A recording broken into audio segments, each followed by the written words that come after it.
The following may contain offensive language, adult humor, and or content that some viewers may find offensive. The views and opinions expressed by any one speaker does not explicitly or necessarily reflect or represent those of Mark Radulich or W2M Network. Please listen with caution, or don't listen at all. Hooray for Hollywood, where stars are living large, in mansions with their servants and their credit cards in charge, with fame that's fleeting, but the egos never change, where everyone's a genius, except the ones who really arrange. Hooray for Hollywood, where the scandals always sell, where every whispered secret is a new tabloid's tell. Oh, how we adore the endless red carpet galore. Hooray for Hollywood, where less is always more. So, do you go back and ever listen to the Metal Hammer of Dooms? Like, I know sometimes like you'll tune in when we're live, if you're not got, I guess, nothing else to do. But do you ever like just go back and listen to the whole thing? On occasion. Are you planning on going back and listening to last night's show? I'm debating it. Well, anything in particular I should look out for? Yeah, I'm retiring Fra Diavolo. I saw you mention that. Yeah, you want to ask me questions about it? Are you intellectually curious? Do you care about my life? Well, yes, but just if you'll allow me to get my joke out of the way before we delve into the series. By all means, Shecky, please. I can't wait for the reunion in 18 months to 2 years.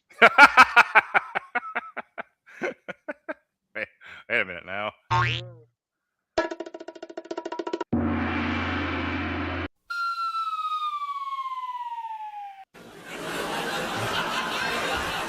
We got there eventually. Yes, like Slayer. This is it. This is the last tour.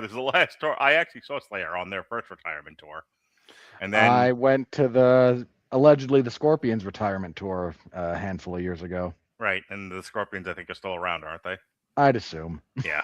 So I think Kerry King went on to do like a solo thing where he would just play Slayer songs and some of his own new stuff that nobody cared about, and then Slayer reunited. Yeah. So I'm looking forward to Fra Diavolo getting reassembling the cooking line in about 18 months when you decide you want to reattack this project. But well, this show is not only a review show; it's also cultural criticism. It is debate. It is, retiring to the library with brandy. That's what we do here on Damn You Hollywood, and we talk of the news of the day. We spin the life fantastic. We paint the town red. Wait. Anyway, I had to explain what paint the town red meant to my son because he just assumed like you were like running around with like a paint bucket, just Oh, it's a euphemism. So anyway, I almost threw in the Kid Rock conclusion to that line. So, long story short, I was talking last night with the fellas and the lady about how Fra Diavolo is a little over a year old now. I think I started working on it in July of last year, and then very quick, and then I think I put the first album out in August, and then I very quickly went back in like September and I did another one, and then I did an EP, and then I just started like mass producing a bunch of stuff, but just putting something new out like every 6 weeks. So it's about a year since then. And I realized that when Jesse kind of turned me on to the idea of doing AI music, I conceptualized the concept of doing AI music as create a fake band, which, before I go any further, there are fake bands that have been successful. I can't remember, the Velvet something or other. Yeah, that are all listened to by bots, but yeah, I know the story there. Yeah. So like there's some scattered examples where this has worked and people believed it was a real band. But by and large, I attack the problem like create a band, create a sound, create a gimmick, and then from those pieces make installments, make albums. And I didn't realize that the marketplace had shifted seismically like it's one of those times where like I sometimes feel like even at the tender age of 50, I have my finger on the pulse of culture, and other times I am completely out in left field. I have no idea what's going on with the children. And you still don't understand why the polka remix of Hugestappa is Yeah. So long story short, your biggest success. Yeah. Well, that's kind of what I'm getting to. I did not realize that the marketplace is not about large identities, albums, all the things that made me fall in love with music when I was a child and into an adult. That's just not where we are now. That's not what people want. People want singles. People want 87 versions of Throw Something Up Your Ass. Yeah. And they don't want to connect to anything beyond the immediate product, which is the single.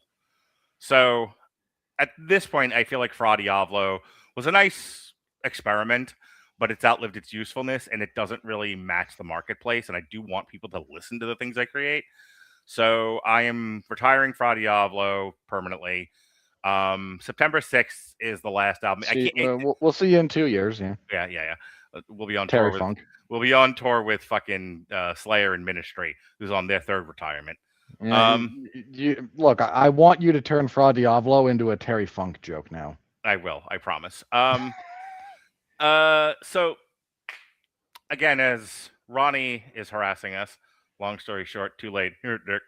So Last Licks is kind of like I just wanted to go out with a bang, but I also kind of wanted to be a brat about the whole thing. So it's like back to basics Fra Diavolo, where it's all food puns, but it's all hypersexual, except for the last song. The last song is more of a fuck you, I'm out of here. And it's called Last Licks, and it'll be out September 6th. So any further questions, Your Honor? No, I'm happy to. I will listen to you guys talk about that when it drops, and we'll have a good time. Yep. I finished it today because I got all my clients fucking didn't show up today. I saw 3 out of 8 people. Yeah. So I had plenty of time to knock out a 5-song EP of hair metal sex food puns. And then an essay explain. So Ronnie's in the chat right now. I had a conversation with Ronnie, a TikTok I saw about how theater kids made D&D gay. And everything I just told you and everything I said to you off air about how I don't want to be a part of fandoms anymore. And I took all of those bits and pieces and mushed them together and created one essay that'll be out tomorrow on TikTok, which I do know you watch because you tell me about it all the time. Occasionally you message me and go, you motherfucker. I believe the last time I specifically messaged you about one of your TikToks was, oh, good, you finally mentioned me just to bury me. Thank you, brother. You know what's funny about that? Whenever I do the essays, because it's pulling from the transcripts, it's always wanting to credit one of you guys, one of you people, one of you friends, one of you minions. Collaborators, Mark. At a minimum, we're collaborators. Yes, one of you collaborators, and it always wants to credit you. But like my TikTok followers don't know who the fuck Robert Winfrey is, or Ronnie Adams, or Jesse Starcher. So now I have a standing rule in there: is do not credit them by name. Just say my podcast co-host or as was said. So yes, I've completely stripped your identities out of anything that I create on TikTok. You're welcome. Very aware of it. Thanks. What, you want a shout out? You want to, as for Robert Winfrey of 41mania.com?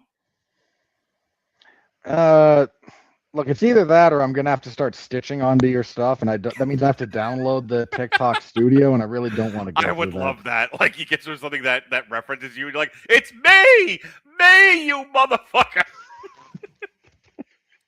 I would love it if everyone did that. That'd be great. I'd laugh my ass off. No, that sounds like way too much effort for. Plus, the last few ones you've done that have kind of, been hits, have largely not featured anything related to me. So, yeah. I'm gonna do stitch into your female empowerment one and just. Okay, let's talk about this. On a scale of you and I can just have that conversation. On a scale of 1 to 10, the Black Widow, She-Hulk, Echo one, how much did that rub you the wrong way? 10 being the highest. 7.5. Nice. Well, you said we're going to get to the movie, I promise, guys. Yeah, I was about to bitch at you to do that, but make your thing. Well, let me. Do it. You mentioned something in there, like actually connects really well to this. Yeah, you had mentioned that I describe female characters as unlikable, as sort of like veiled sexism, and that bothered me. But I had to take a second and think about it. Like, okay, I've never actually articulated the distinction between flawed characters and unlikable characters, because they're not the same thing. Sure. And I have the perfect analogy, which I used on my MMA show, because this kind of came up because I was talking about one half of this, but you don't know half of the equation, so it's not going to land, but I'm going to tell you anyway. I think I can keep up with you. It's fine. Okay. On his rise, only on his rise, because I don't want to talk about again, because I've talked about this enough, the shit show that is Conor McGregor and the year of our Lord, like 2020 to now. Understood. On his rise, he had a multitude of, you would call them character flaws. I don't even mean like the criminality. I mean, he was arrogant, he was loud, he was brash, but he was also magnetic and spoke to things in the moment and was charming. He looked like a guy you'd want to spend an evening with. Right? Like, seriously, would you spend an evening with Conor McGregor, like 2015 Conor McGregor? Yes. Okay. Then there's Ian Gary, who you don't know, who is an Irish fighter who is also brash, loud, confident, overconfident, obnoxious, and is utterly devoid of charm. He looks like the last person on earth you want to spend any more time with than you absolutely have to. Conor McGregor is Tony Stark. Right. Ian Gary is She-Hulk. I figured that's where not that second part, but that first part, I was just like, he's going to compare Conor McGregor to Tony Stark, to Iron Man. Yeah, but like, okay, let me put it the other way. Instead of She-Hulk, so would you go hang out with Tony Stark? Like pre-Iron Man. Like before he gets the superpowers, like when he's just the billionaire playboy douchebag. You go spend an evening. I have hung out with like young, rich party guys. Okay. In my lifetime. Okay. So you would hang out with Tony Stark. Yes. Would you hang out with Millie Alcock's Supergirl? Oh God, no. I mean, I might marry her, but I don't think I'd hang out with her. Okay, that's a you problem. No, I understand what you're saying, though. Right. So when I say that, Supergirl is unlikable, it's not that I care that she's a flawed character. It's that this is a person I don't want to spend time with. This is not a compelling person. It's not an interesting person. Okay. I kind of get where you're going with this, and I actually do think it's a great lead into the movie that we're going to talk about tonight.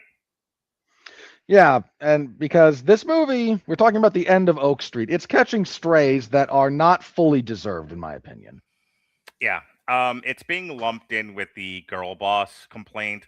It's being lumped in with the, go woke, go broke mentality. And it's frustrating because there was a time before, as I have been calling it and did call it on my TikTok and continued to call it on several ones that followed, the Great Correction that took place, starting in 2010, 11, 12? When did the Great Correction start to begin? Because the ones that I'm thinking of are like Dark Feminism, Charlie's Angels, Ghostbusters 2016. Yeah. So it's got to, let's be real. It starts in 2012. Okay. It's because not quite 12. Maybe more 14. Well, 14. But it starts it starts with Me Too, which then blows up with Harvey Weinstein. It is sort of in the wake of that. If you're looking at like what film would you say was the canary in the coal mine, or maybe the inciting incident of all this? Probably Maleficent. And that's 2014. I wouldn't disagree with that. Maleficent's a good point for the genesis of this. Well, so Ronnie's asking, what about this movie was woke? And then he says, well, D&D 5th edition came out in 2014. So let's just agree for conversation's sake that the Great Correction starts in 2014 in earnest. Give or take. Give or take. So what they're describing, woke has become shorthand for anything with at this point, it's anything with a female lead. Anything with a female lead, anything with a female lead in a genre that is typically associated with male enjoyment, because this doesn't seem to affect romance movies. Well, there is a subset of this that has infected romance movies, but that's a wildly different conversation. That also seems to be a late stage issue. That isn't where we started. This started with let's start to shift male-oriented media, male-centered media, which is typically action, and start putting female leads in there. So like the two that I cited, which come a little bit later, are Terminator Dark Fate and Charlie's Angels. Which Elizabeth Banks had a really funny statement about that. I was reading about this somewhere else in my vast amount of reading about these subjects as of late. And she was Charlie's Angels was described not as woke, I think, but something along the lines of like a female empowerment film. But she's like, it's an action movie. I mean, is she being crap? But is she being intellectually honest? Probably not. But I'm sure she was holding two truths in her hand at the same time. One was, I would like to see. I mean, first of all, Charlie's Angels was already female centered in the sense like of the original is. Like they had women in the lead roles. So there was no change there. The argument around Charlie's Angels was not, oh look, we have women as the central characters. The argument was actually had nothing to do with like women in a casting choices. No one one, casting choices, yes, and two, the substance of the actual film was just dog shit. So I was talking to Kat the other night, and she referred to it as like waifu. Where you have girls the size of the Israeli chick from Brave New World chucking guys, LeBron James size around a room. Yeah, ridiculous. Right. That was, I think, more of the complaints of Charlie's Angels at the time. Anyway, to get back on track, to answer Ronnie's question very simply, we've gotten to a point where the vast majority of people who complain about these things are so injured by the past 10 to 15 years, emotionally injured, I should say, are so frustrated by how the film industry has displaced men in action roles that now anytime a woman is in a lead action role, they say it's quote unquote woke and that she's a girl boss. Now, some of that is intellectually disingenuous, because these are content creators and they're farming for clickbait. They're farming for engagement. Some of them actually believe this, and which I think goes to what you're saying of the catching strays from the non-content creator people, the people just going on forums and whining about this. Go ahead. Unfortunately, we have lost the definition of words. Yes, and George Orwell warned us about this. He did, and frankly, once again, I blame the left for a lot of this. Of course you do. No, unironically, I do, but that's a whole other discussion. Yeah. Unfortunately, we've now arrived at a place where words that used to have very specific meanings have become so generalized and stupid that they no longer have any meaning. Describing something as woke, definition in newspeak, by the way. Yeah. Describing something as woke used to carry very, very specific connotations. Like we knew if something's woke, we are actively pushing an ideology. First of all, it's about ideology, not aesthetic. Hang on. Go the back aesthetic comes secondary. The original definition of woke was don't make characters or don't put characters in situations that portray stereotypes. It was wake up and see people for who they are, not what an easy definition of those people tends to be. That's all woke meant. And it was almost... Which is not a bad thing initially. And I was going to say, suddenly... it's like a ghost getting out of the ghost trap, where like as soon as it got out, terrorized the city. Started off okay, and almost immediately was misused, abused, and became shorthand. I mean, it's also to the point where, incel has become a word that doesn't mean anything anymore. Yes, every time I yell Pickle Rick, my son goes, "Stop! That's what the incels say." That's the two things are wildly unrelated. Yeah. So, yeah, the point to all that is, in a different climate, if this movie were released in a different climate, there's a bunch of the reactions to it that would be different. I'm not saying this is a perfect movie. God, no, it is very much not. If we trade places, I'll be Mormon, you be a sex bot. No. If we trade places between the end of Oak Street and Jurassic Park, we are having a completely different conversation. If this movie's released in 1990, whatever. Yeah. So, what is the end of Oak Street? Well, I'm glad you asked. The end of Oak Street was written and directed by David Robert Mitchell, who made one other movie before this. He's made 3. The one that anyone cares about. That's true. The film stars Anne Hathaway, Ewan McGregor, Maisy, Stella, and Christian Convery as a suburban family whose quiet 1982 neighborhood is suddenly transported millions of years into the past and dropped into the age of furry dinosaurs. Originally developed under the title Flowervale Street, boy, that confused the shit out of me for other reasons. The project began taking shape at Warner Brothers in 2023 with J.J. Abrams' Bad Robot producing and Hathaway attached to star. McGregor, Stella, and Convery joined the following year with principal photography taking place in London and Atlanta.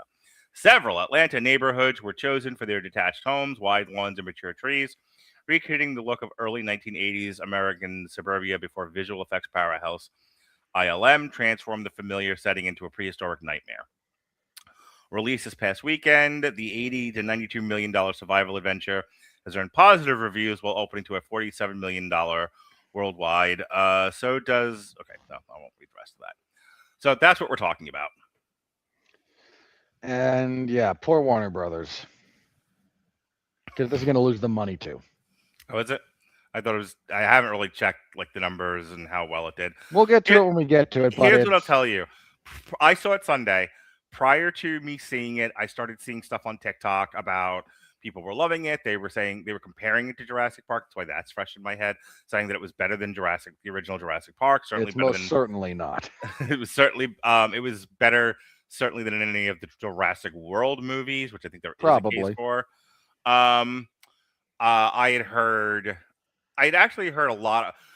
I didn't know that there was negative responses to it regarding Anne Hathaway being the lead action star until after I saw the movie.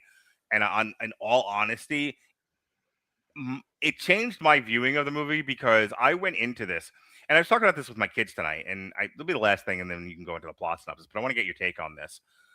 Because I'm not perfect, and while I, make TikToks defending women's right to have media, defining women's right to be leads in male-centered media, I sometimes write better movies, and we don't have this problem. For the record, Hollywood. Agreed. I will sometimes, despite myself, fall back on my gender prejudices. Here's an example of that. I saw the trailers for it, and immediately assumed, oh, family action movie, dinosaurs, Ewan McGregor's in it. Ewan McGregor's a big star. He's the lead. So I'm watching this movie, and I love this movie, but I'm going to tell you why I love this movie after the plot synopsis. When I'm watching this movie, and I'm keying into the family dynamics, I'm keying into the marriage stuff, and as we all know, these are important topics to me. So it's how I view it versus how maybe somebody else views it.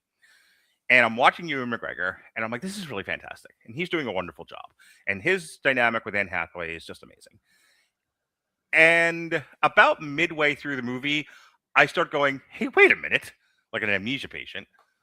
Ewan McGregor is not the action star of this movie. Anne Hathaway is. And I was like, why did I just assume, and this is the important part, why did I just assume Ewan McGregor was the leading star and the action lead of this movie? Because he's not, by virtue of having watched the film and seeing what happened, but also he's not even top billing. Anne Hathaway is.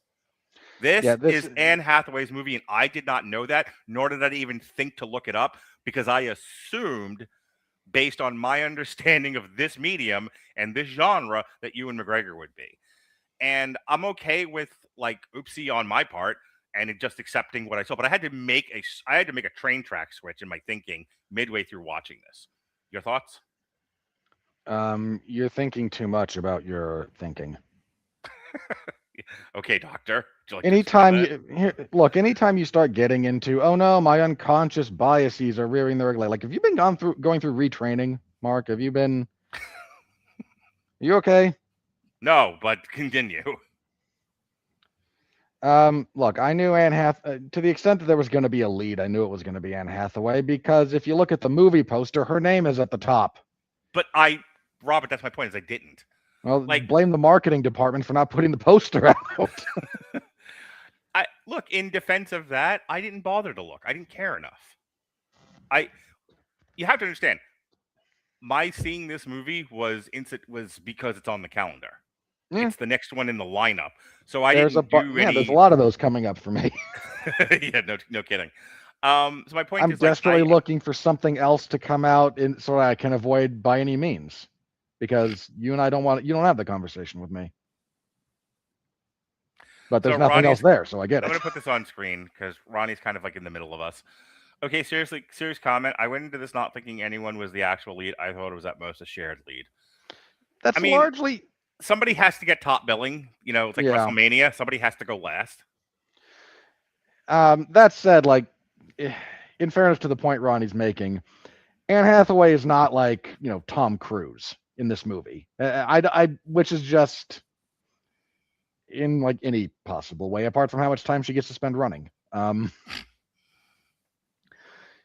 This really is, a bit more of a shared kind of narratively. Yes, she gets the focus, but it's a bit more shared in terms of, with the budget we have, we're not going to get, the big A-list star. And respect to Anne Hathaway, she's not quite that. I mean, almost no one is these days because that's the nature of what Hollywood has turned itself into. The only one I could have thought was maybe Emily Blunt, but she was busy doing Disclosure Day. Yeah, there's options, but movie stars in general at this point are almost a dead breed. They don't exist. They all get snapped up for long-term contracts for stupid IP when they're 20. Instead of, Tom Cruise doing 18 different things over the course of 5 years and becoming a big star. All right, you want to get into the plot synopsis? Since we spent 30 minutes not talking about this movie? Well, sort of talking about the movie. So, the year is 1982, and everything is better. And the shorts were very short. It was the 80s. You were there. Certainly was, Ollie. I actually thought this was the late 70s. I mean, the cultural and style differences between 78 and 82 are not that big of a difference. But you don't get the 80s don't really get their own like big defining aesthetic and style and whatnot until about 84, 85. Yeah, 84, 85 is where you start to see the shift. The sad thing about the weird thing about the 80s style is it dies almost exclusively in 1991. Keep going. Anyway, so 1982, it's a block party. Those used to be a thing when there was, actual community. When neighbors talked to each other and people came outside of their house. Yeah. That depressed me more than I realized all of a sudden. Anyway. So we follow Ewan McGregor, Anne Hathaway, and their 2 kids. They're a family in this nice little suburban neighborhood. They go out to the block party, and we kind of realize that, the couple, the husband and wife have some issues. The husband is running out to do pizza deliveries in the middle of the party, and the wife is like, but I'm a repressed woman. Whatever shall I do with the state of my existence? I'm being glib, I'm aware, but... I'm gonna get you for this, rabbit. I'm just being glib. This is not my actual assessment of her character, for the record. I'm just... Don't be She's an not asshole. happy in the marriage, and why, oh, why am I here with children when I could be something like a big writer in New York? I could be. Hang on. This I will interrupt you for because I said this to my kids. I was like, why is it every angry woman who doesn't want to be married anymore also wants to be a writer? Roseanne, this woman. Like, this is a common enough trope. Like, was this like, did I miss a memo here? Why does every woman want to be, who doesn't want to be a housewife, want to be a writer? Because it is a common misconception that writing is easy and that your unique voice is all you need, which is a load of crap, by the way, but that's a whole other discussion. So she's, writing the great American novel about the repressed housewife who wants to leave her family, and it's just a story. She's not projecting. And over the course of a day and a half or so, things go weird. There's plants appearing that shouldn't be there because they're from the way wrong time period. And there's a giant pile of crap that appears in their neighbor's backyard. And we just needed Jeff Goldblum, but we didn't have him. And things are just a little bit weird. And then one night, big light flashes, and suddenly the power goes out, the utilities all go out, nothing's working. But it's the middle of the night, so everyone goes, okay, fine. We'll sleep it off, and something will be fixed in the morning. In the morning, nothing is still working. So everyone goes outside like, okay, what's going on? And then the dinosaurs attack. And this is largely the rest of the movie. This whole neighborhood, they try to drive, and nope, that way goes into a swamp. That way goes into a bunch of prehistoric crocodiles. That way goes off a cliff. We're kind of stuck here. And we don't know what to do because we are helpless people in the face of the jungle primeval and millions of years ago in the past with the giant monster lizards and the fur and the feathers and the slightly more accurate dinosaurs this time around. And the dinosaurs, various kinds, attack and eat people because it's a dinosaur movie. This is what they do. And the wife and the husband have a blow up of an argument because marital strife. And the daughter has a bit of an explanation because she's a fan of Carl Sagan. And the son is just like, but my dog is out there and I don't know where he is. And I have to find my poor dog. He has to be located. So everyone kind of bumbles around. Neighbors die. A few of them almost die. A sorted T-Rex shows up and proceeds to eat Ewan McGregor, and everyone's sad about it. They rescue the ethnically diverse neighbor girl who starts a lesbian crush on the daughter because it's 2026. Of course we're doing this. Because lesbians existed in 1982. God damn it. Teenage lesbians even. Yes, sir. Yes, sir. Yes, sir. Sure, there's videos about them. Mm-hmm. I feel like this was the catalyst for Lethal Weapon, but so eventually what they all decide is, okay, the big glowing lights are wormholes, and we can take one of them to get back to where we came from, right? This is how this works? Sure, why not? So they go find one of the wormhole bubbles, they all jump through it, and they come out about 20 minutes before the initial incident of taking away the entire subdivision. And we don't know what to do because it's the 1920s. Sorry, the 1980s. Are you Anne Hathaway? I've got a letter for you. Oh, that actually would have been nice. Let me tell you, the first words to my kids when the movie was over was, this was very Back to the Future-y. Not in a bad way, but yeah. Yeah. So they arrive again, 20 minutes, and unfortunately the DeLorean won't start, so Marty has to run to the Lone Pine Mall because it's Lone Pine now instead of Twin Pine. Sorry, wrong movie. They're on this hill overlooking their neighborhood, and they're like, well, there's 20 minutes before all hell breaks loose, and we have no smartphones, and we have no internet, and we have no ability to mass communicate. What the hell are we going to do? And Anne Hathaway goes, I know what to do, but for dramatic purposes, I will not explain a single word of this to anyone. And she runs over to a payphone. Hang on, having had kids, you will waste time explaining fairly easy concepts to children if you try it. It's easier just to do it and let them look befuddled. I was fine with her doing it initially, but when they all just hang around for another 20 minutes sitting in the bus stop, I'm like, Mom, what's going on? No, dramatic tension.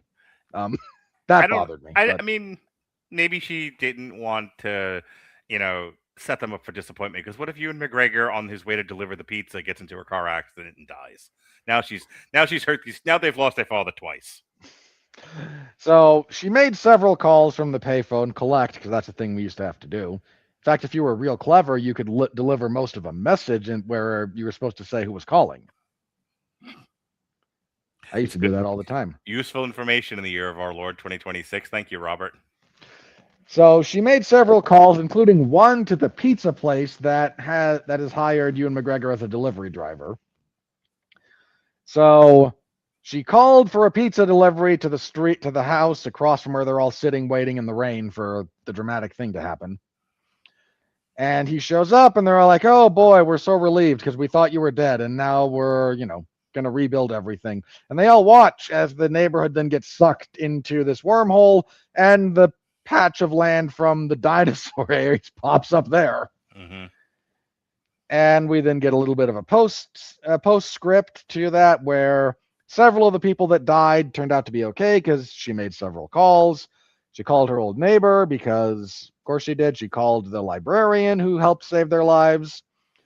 And the Indian girl I assume Indian, the ethnically diverse girl gets her family out, and their jerk neighbor gets saved because he died horribly. And she writes a book about the whole thing, so all is right with the world as the movie comes to a close. Apart from their alternate selves, who all died very, very horribly millions of years ago. Yeah. So I love this movie. This is now neck and neck with Project Hail Mary for me. Now, I'm going to tell you how I frame this movie. This is like Marriage Story with Adam Driver and Scarlett Johansson interrupted by dinosaurs. And I love that. I love the fact that that yes, this is Anne Hathaway's story, but this is actually about this marriage falling apart. And not to over-identify with either character, but like there was a bit where Ewan McGregor where Anne Hathaway is just needling Ewan McGregor to death, and he just vitally erupts. Nothing I do is good enough. Robert, I was the only one who laughed out loud in that line. I mean, like, embarrassingly so. Like, the entire fucking theater is pin drop quiet for, like, dealing with the intensity of these two fighting. And I hear every man I've ever talked to as a professional therapist say the thing they all say. It's like they were all given the script. I have heard every man I've ever talked to in life say the words, "Nothing I do for you is ever good enough." And I fucking, like, it wasn't like I laughed for a long time, but I laughed like almost uncomfortably out loud. Like, ah! And that's when I realized that, like, that's really what this movie is about. Yes, it's very, like, but it's about dinosaurs. It's not about dinosaurs. Dinosaurs. No, the dinosaurs are there. It's about the family. Yeah, it's about the family. And there's a lot of stuff going on here because, if you don't interrupt this family falling apart with the dinosaurs, what you have is Anne Hathaway struggling with, it is a bad thing to abandon your family, but I don't want to be here anymore. I don't love this man anymore. He's, he is inadequate. And then there's the father going, yes, I am inadequate. And I don't like that about myself either. But, I'm still here. I'm still trying. And you won't give me an ounce of grace or understanding. Like, the bit at the block party is every fight I've ever seen a couple have. I am going to leave now because I have to go make money so that we can pay for the mortgage on the farm. And the wife going, but you don't want to spend time with me and the kids? And he's like, what part of we don't have money did you miss? And a partner, I'm not going to always say it's women. It's mostly women, but I'm not going to say it's all women or always women. Not being able to cope with the cognitive dissonance of that moment of he is trying to do what a good partner does in the position of provider. He's trying to provide. And boy, do I know what it's like to be a provider when everything is working against you. You don't have a job that pays enough. You have bills that are higher than you would like them to be. the jobs that you can get are inadequate, and it's just like one failure after another. And all you want is for your family to appreciate at least a little bit of what you're trying to do, and they don't, because people are people and they can sometimes be a little self-centered. Or there are children who are self-centered until you become hopefully functional adults, and that's if you're raised properly. So I liked all that.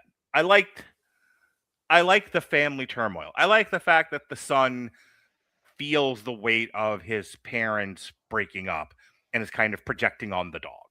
Like, well, I can't cling to my parents. They're shooting in different directions. So I'm going to cling to this dog as something stable. And then for him, like, he needs the dog to be there, and then the dog takes off, and it's like, I can't, look, my parents are breaking up. I can't also lose the dog. This is very important to me. So that all like worked for me. And, and him kind of like bonding with the dad when they were taking the sign off the car, and, just kind of being unsure of himself. And look, the low-hanging fruit is to be like, why couldn't they switch him and the girl and make the girl be that way and make the boy be somewhat masculine? I don't fucking know. I didn't write the movie. But it worked for me because I've seen that boy before. The girl, she's not much of a character. She's there to explain wormholes. She's there to espouse the Church of Carl Sagan. Yeah, she's there to explain wormholes. And to be a part of this family. So I don't have a lot of positive things to say about her. Fine actress and all.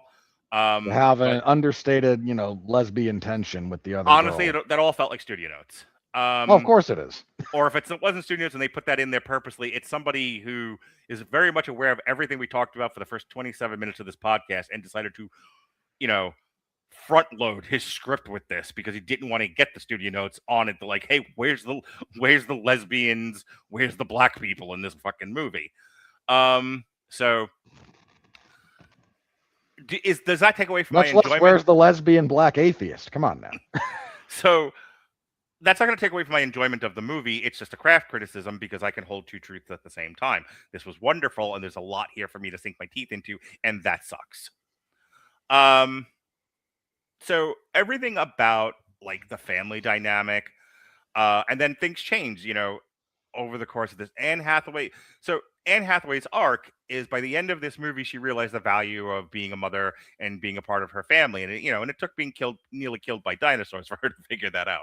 She also figures out along the way that removed from the pressures of, ordinary, mundane, humdrum life and presented with the existential threat of death, she realizes she actually does love her husband.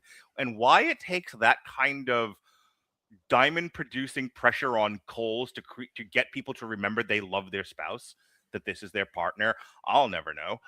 Actually, I do, but I'm being facetious. But that's what she goes through. She has to kind of go through this, pressure on cold process to realize that all of these incidental things don't take away from the fact that she still loves this man, and this man is important to her, and being a mom is important to her, and her kids are important to her, and priorities. So I like the journey that she goes on. Ewan McGregor, I think, plays a great kind of inadequate husband. A guy that's passive. The only thing I'm going to bring up about the critical drinkers comments about him is that he's like, like, men aren't really like this. The fuck they aren't. Not a day goes by that I don't come across. And if you're like, oh, it's only 2026. No, it's not. Because they were passive, kind of made of feathers men, who don't like, who are conflict avoidant. In every age of humanity, I would imagine, this isn't like a recent invention. It's an exacerbated one recently. It would have been a lesser.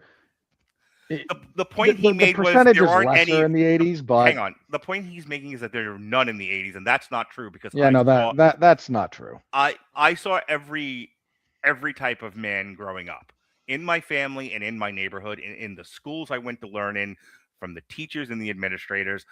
Don't tell me that there's only masculine men out there. You're full of shit.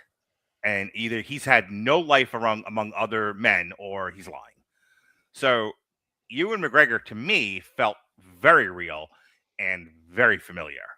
And that is exactly how that kind of man would act. You know, like you're trying to be a civilized, good provider man, but you don't particularly have a lot of energetic masculinity. There's not a word I was looking for, but that's where, like, I don't want to say like aggressiveness, but that's kind of what I'm alluding to. Well, it's a combination of aggression and disagreeableness if we're talking about personality traits. Well, I was thinking more of like ambition. That's more of what I was thinking about. Okay. Ambition, persistence, sense of urgency, motivation. Not every man has those things, and certainly not every man in great quantities has those things.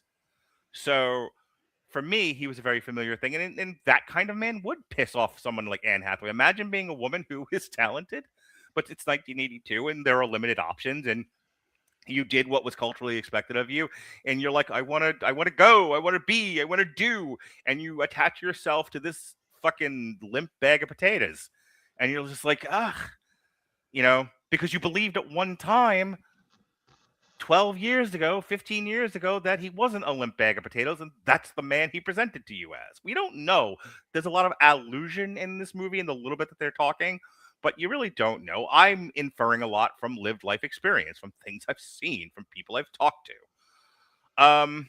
So you might be thinking, as I'm going through the craft review, like, does he ever talk about the dinosaurs? Yes, the dinosaurs were fine. The dinosaurs look cool. The dinosaurs look cool. I like that they're going with the modern interpretation of what dinosaurs are, feathery, furry, and all of that. But what I really want to talk about, three things. Ewan McGregor's death caught me by surprise. And I'm going to come back to this moment because I don't love how this movie ends. Again, I'm going to hold two truths in my hands at the same time. Ewan McGregor's death was legitimately jarring for me. I did not expect it. The way it happens was, not necessarily even gross, just violent. And this movie pushes the PG-13 rating. It produced a moment of empathy that is rare when I watch a movie like this these days. And it got more out of me than anything else we saw this summer in terms of like a real guttural moment where I felt for the character. And they were in pain and I shared their pain. That sucked for Ewan McGregor, and I kind of shook in my seat. And not because it was like it was gross, or even because it was so violent. It was just like this guy who I was kind of rooting for over the course of the movie, because he does have some, he does like step up and find his heroism and sense of urgency right up until he died. So that sucked. The thing with the snake legit scared the shit out of me. Like, I was, first of all, like, that's I was wondering if it was going to be that one or the one where the initial attack from the T-Rex, when you see it, if you're watching the background, you watch it come around the block and then it starts coming down the alley towards them, but no one's looking at it. And that was fun. That was fun imagery. No, I mean, like, this thing that went on for the length of the spaceship from Spaceballs, just slithering through the fucking house. And it's got that snake smile, like, hello, how you doing? Yes, I'm a snake, hello. And then it gets to Anne Hathaway and it rears up and it opens its mouth and fucking hell came. Oh my God, all the teeth. And it still has. Seen the inside of a constrictor snake's mouth? Not like that, no. That's accurate. They look okay. They don't have because they don't have fangs. The way they don't have like venomous fangs. So what they have are the backward facing teeth like that. So when they bite and you try to pull away, you just sink into it deeper. The fish hooks, basically. Well, again, don't spend a lot of time in snake mouths. So, how dare you not be familiar with the anatomy of these creatures? I spend all my time dealing with married people. I have no time for snakes, Robert Winfrey. Yet you repeat yourself. Hey, see, I can do it too. Anywho, scared the fucking piss out of me, and I'm on the edge of my seat like this. Oh my goodness! Like, I'm doing a legit heavens to Betsy. Like,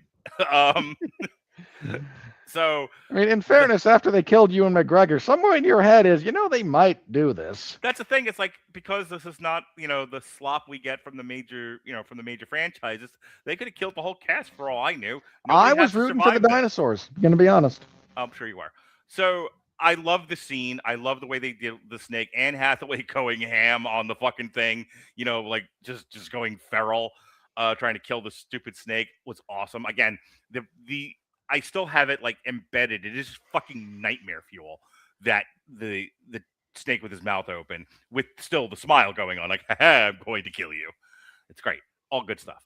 The kid jumping through the fucking portal, missing it because he waited too long because the fucking pussy kid he is, and then falling and landing on his leg. I'm like, oh my goodness. That sucked. But I liked it. I like that they did it. I like they faked the audience out. Here's my one complaint. And I'm going to start with, I am perfectly aware of reality. This is the one truth in my one hand. Something that you said to me like years ago, we were talking about like children's entertainment, is you can scare the fuck out of a kid as long as it ends okay. That's the general posture that pretty Don legendary animator and director Don Bluth has. Yes. Yeah. So I feel like we're all kids in Don Bluth's world. And and whether or not it was written this way initially or it was a studio note, I think that sorry, I just read one of Ronnie's comments. I think like there was no way they could have ended this on a tragedy. I would have preferred it that way. I would have preferred, and this gets to my other hand, I would have preferred that they had balls and just ended it with the kids and the mom crying in the rain and be done with this. But I understand this is a Hollywood movie. It's the end of the summer blockbuster. We like happy endings. Who doesn't? So So hang on. So the fake out ending where they save the town and Anne Hathaway gets everything she wanted, I think it's a less fulfilling ending for me. But for everybody else, it was fulfilling enough because they want comedy, not tragedy. And I want internal consistency, which for this movie would have been tragedy. But whatever, it's not worth fighting about. And like I said, two things. My preferred ending is stick to your guns, make it a tragedy, leave everybody dead. Happy ending, more satisfying ending for most other people. The Hollywood ending is the one they went with, and I'm sure most people would give it a choice would have preferred that. So for me, it was one of those moments like, didn't quite stick the landing. I'm going to deduct a point here, but am I going to throw the whole baby out with the bathwater? Absolutely not. As I said at the top of this is, you can tell how much I like something, or you can tell how much I hate something by the amount of passion I put into my review. Like when I'm doing this, when I'm talking this much, it's either Psycho Killer, or something I absolutely love. And like I said, right now, the end of Oak Street for me is neck and neck with Project Hail Mary. Robert? Yeah, I did not like this as much as you, for the record. I feel like the original version of this script was different. Mm-hmm. We probably had a bloodier movie that was R-rated, that had the more downer ending, is my hunch, given kind of what I know of the writer-director and everything going on there. I feel like the original draft, that's kind of what we were going with. Mm-hmm. This leaned much more into the scares and the horror than this movie, than the final product. It leaned a bit more into the blood and guts. And at the end, maybe only one of them survives. Oh, yeah, that's on the way this is written. By the way, he's like 2 feet away from a fucking dinosaur the size of an aircraft carrier, and he can't hit the thing with a bow. I'm going to get to him. Just hang on. Okay, I forgot to say it, so that was an opportunity for me too. So I feel like the original version. And then when the option got picked up, it was picked up by Schlockmaster extraordinaire Jar Jar Abrams. And Jar Jar said, Misa liked the 13. And the director went, yeah, okay, I can tweak it. If this will get it made, we can turn this into a PG-13. So we cut down on, we can use atmospheric scares a bit more. We can tone them down a bit so there's a little bit less of them. We can, Ronnie, do not argue with me about Jar Jar. Don't do it. You won't win this because Abrams sucks, the horn.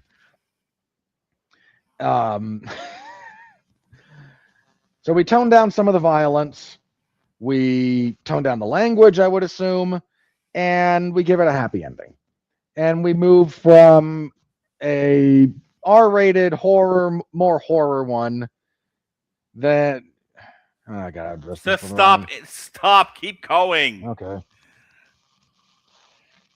And we go from a more like bloody R-rated kind of horror survival movie to a more family approachable one that we get here.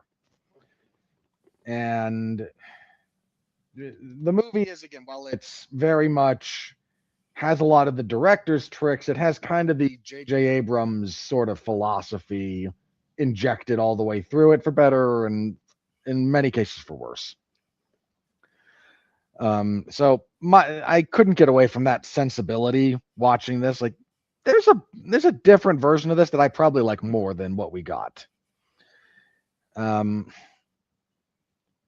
think to engage with one of the things you said, I think my big struggle with the dynamic between Anne Hathaway and Ewan McGregor is I'm never given a reason why they like each other. And that creates a problem for me when I'm fine with us starting with the friction. I don't need to see the whole marriage play out. Okay, I really don't. But if the end point of we're starting with friction and they're going to rediscover each other, I need somewhere in there to be specifically why we got together in the first place. Okay, so like a scene where maybe they share a memory and it's like, hey, do you remember that time? Blah, blah, blah. Something like that. That's what they should have done when they saw the dinosaurs fucking. That would have been the perfect place for it. Well, I was fine with that being that can be what it is if we've already established what we're going back to. That scene works as is because we know what we're like rediscovering instead of the generic rediscovering of, hey, we don't hate each other. There's not a lot of like why these two got married in the first place. Like, what's going on here? Maybe even she's just like screaming and yelling at him like what I gave up, for you because I trusted you and you turned out to be shitty. Anything. Like we just arrive at we are dissatisfied. Okay. But then by the end of it, like, I'm so sorry you died. We've missed like 2 points in the middle of these two here that are kind of important for this to really land. And I struggled a bit with that. To kind of go along with like if we wanted to like drill down into some of the specifics, the notion that Anne Hathaway in this like plays a girl boss, I think, is wildly inaccurate. The early setup does a lot of telling rather than showing, which, okay, fine. We've committed a thing you're not supposed to do, which itself is, as writing advice, is one of those rules that you need to know so you know when and how to break it, not a dogmatic adherence. Unfortunately, the old neighbor who, of course I edited my husband's work and I know your work now, just saying, oh, and you're such a brilliant writer. We could have handled this better and avoided some of the problems. This is you're the new Captain America bit. Everyone's telling Sam he's the new Captain America because you have to what you're actually doing is telling the audience he's the new Captain America. Sam, shut up. Every episode, at least 2 different people have to say it. Yes. Yeah. And God, that was grating as hell too. Yeah. So that's a bit of a problem. I'm okay with Ewan McGregor playing this kind of like downtrodden guy. Again, what I'm missing is when you say he like rediscovers his heroism, I think my problem with the way that's presented is, again, there's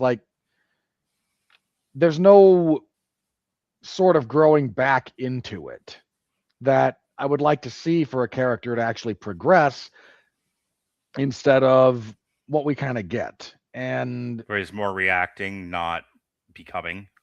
yeah, and that, so it doesn't quite land for me. When he hits the T-Rex with the sledgehammer and it falls over like a Looney Tunes character. With the fucking knot and everything. Somewhere in I can tell you my immediate reaction was like, okay, we're going to smash cut to him on the ground, like dying. And that was his fantasy. Like he hits it the first time in the leg. And then he thinks, oh, I hit it in the head and I knocked it out and I saved the woman. And then we're like going to pull back on his smiling face as he's in the thing's jaws. Like this is just his dying fantasy about what happened, which wasn't what we got, but was close.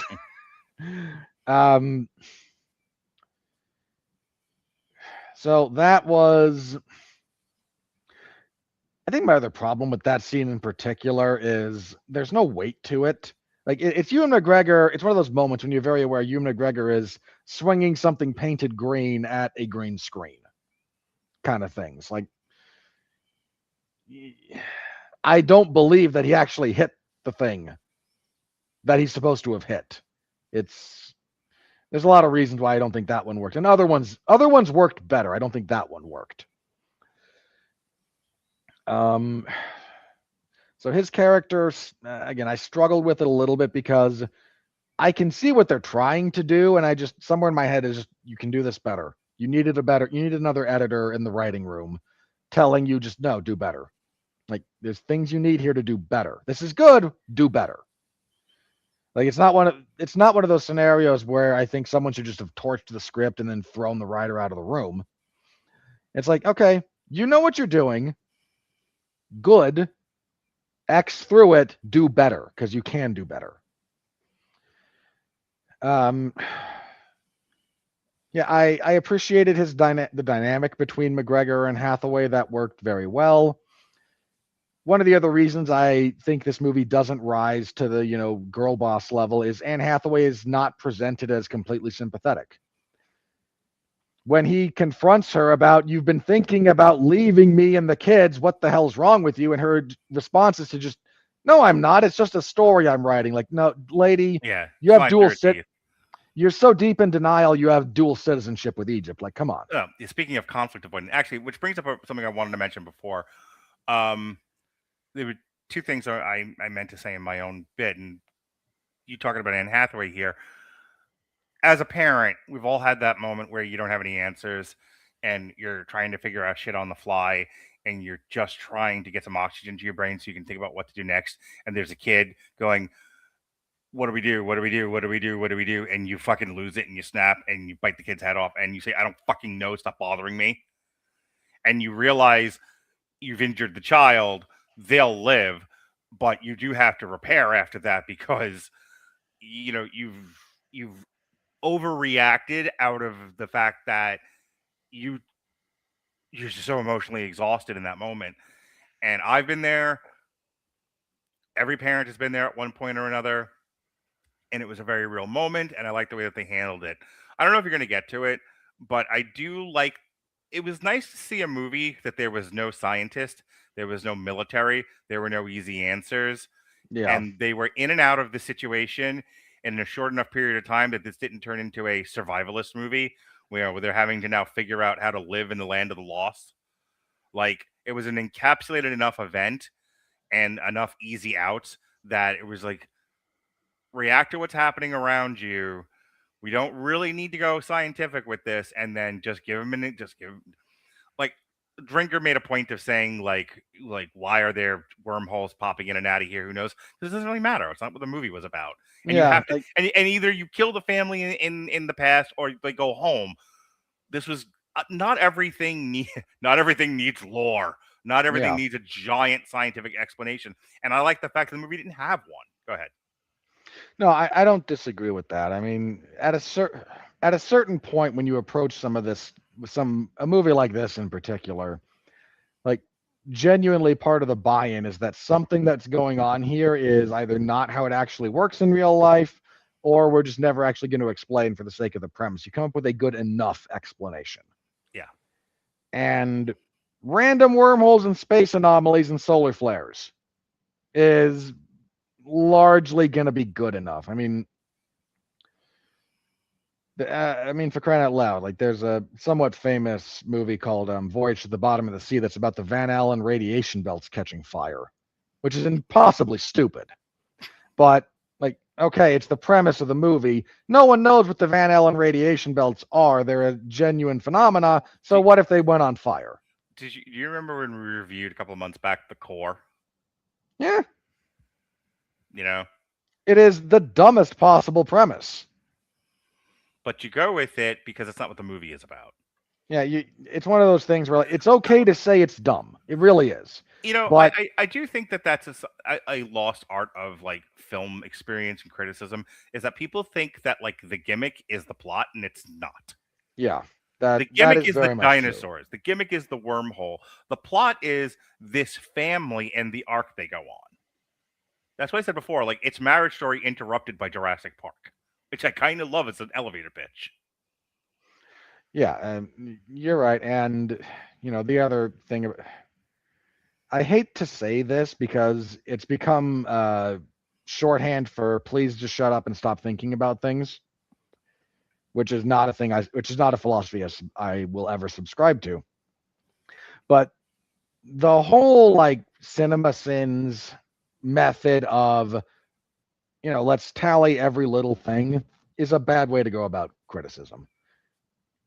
Now again, people say that as an excuse to go, but I like the Spider-Man swinging. Like, shut up, you child. Be an adult. Like, we can have a legitimate conversation about what's wrong with the movie. And look, if some of that is not nitpick, some of that is serious problems. But if there's a kind of film discussion on the internet in particular that winds up going into the most granular of details in ways that are unhelpful. And so about the movie. So a point being about this, like, oh no, there's wormhole. Yeah, like this is one of the things the drinker mentioned. I like the way he put it because I think he's right. This is the kind of movie you used to see as like a sci-fi original back in the day on the cable station, just with a 10x the budget and a much better cast. Like, but this is the kind of thing that would be a sci-fi original film. Hey, what happens if suburban family gets transported to the dinosaurs? Right up there with like, what if a you know, frozen saber-toothed tiger from the Ice Age thawed out and was alive and attacked a bunch of delinquent teenagers on a nature hike, which is real things that they did there. Like, so in that respect, that you just kind of have to understand the genre that you're dealing with and accept it. Otherwise don't watch. And I hate to be that guy because I think that's a stupid line of, again, discussion and criticism. But seriously, there's a bit of buy-in that has to happen here, and you have to take the ride. Now, about the other characters, again, the daughter character could have been left out of this. She does nothing other than say, well, Carl Sagan talked about wormholes. Like, yeah. Other than that, she adds to the cacophony of screaming, and she intermittently either helps her brother or is saved by her brother. Yeah, she's borderline vestigial. The son, my problem with the son is not that he's very, very stupid. I mean, he is, but it's that he's stupid in ways that are clearly designed to do nothing but push the plot forward. And that, at that point, all I see is the author going, we have to do this thing. Well, what are we going to do? Well, the stupid kid does it. Why? Because he's a stupid kid. This is a failure of writing. There's a very easy way to give the kid something to do in this, because he doesn't have anything to do other than chase the dog and look awkwardly at girls. And the second one I can forgive because he's an awkward, stupid teenager. He's a 13-year-old kid. Yes, he looks awkwardly at girls. Most 13-year-old boys do. I hate to break this to everybody. But let him be the dinosaur nerd. Like, we don't have to change anything else about him, but let him be the nerd about dinosaurs. Let him react to the fact that because in 1982 we still thought they were lizards. Yeah, like there's actually some stuff you could do without wildly altering the character you created. Mm-hmm. And you can be like, oh no, T-Rex isn't supposed to be all that fast. Oh crap, it's fast. Just at one point, just throwing the book in the air. Like, I had it with this. But he could be the one that knows the names. Like, he can be the one that there's things you can do without turning him into a genuine, like, obnoxious know-it-all, and without turning him into the weird science kid who saves the day. Like, you can just be a dinosaur nerd. And I think that's what I would have done with him, because it gives him something to do. And in the movie as it currently stands, all he does is go, hey, the dog, and then chase after it. Yeah, you're right. They needed to give him something other than reacting to his parents splitting up. And projecting on the dog. Yeah, that's just, again, it's kind of just poor writing when there's a very easy, obvious thing you can do to do it better, which is a lot of my gripe with this movie in certain respects.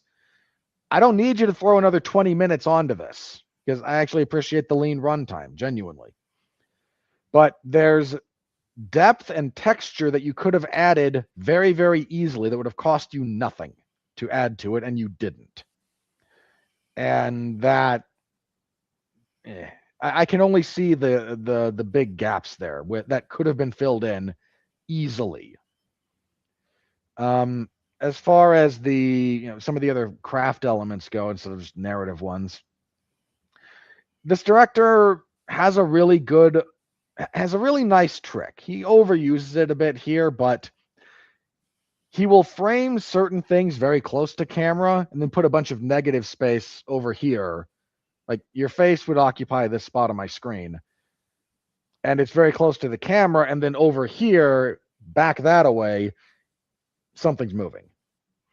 He does this a fair bit. He does it a fair amount in It Follows, but it works in It Follows and it works here because it's about how aware are you of what's going on around you. You have to be cognizant. There were a couple of fake out moments where, so somewhere in the past decade or so, it became a really funny thing to hit somebody with a car. But you don't just hit them with a car. They're standing in the middle of a street or a field or somewhere, and a car comes from like a wormhole and just runs the person over. Yeah. So, like, you can be a nice old construction worker walked back into traffic by Jean Grey, who's totally not a killer. Please get over that. That's a recent example of the phenomenon. I was going to go with Mean Girls. Where the bus comes along, yeah. Yeah, where it's like the fucking bus didn't see her. Like, what are we doing? Why is the bus going 80 in a school zone? But it's that kind of a thing. And there were a couple of times in this movie, is the point that I'm making, where the camera is pulled back, the character is standing in a wide open frame shot, and I'm waiting for the bus to hit her, or in this movie, a dinosaur to come into range, and then nothing happens. And I have to assume it's his way of building tension. It's a way to signal to the audience that at any given time, something may or may not happen in this movie that's going to come out of nowhere. Yeah. As a general rule, I'm okay with this is one of those really stupid arguments that people have, and I have to explain on occasion why this is stupid. Oh boy, you didn't see the giant T-Rex coming at you? And I have to just kind of face palm, like, what do you think that thing is? First of all, like, fundamentally, what is that? That's a predator.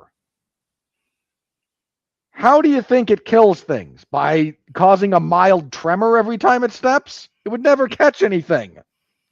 Like, our understanding of what it means to be in proximity to something like that is shaped by Steven Spielberg going, this is cool if every time the T-Rex steps, the water shakes because it builds tension, which it does beautifully in Jurassic Park, but it leads you to think, oh, the big thing over there makes a lot of noise when it walks. That's not how this works.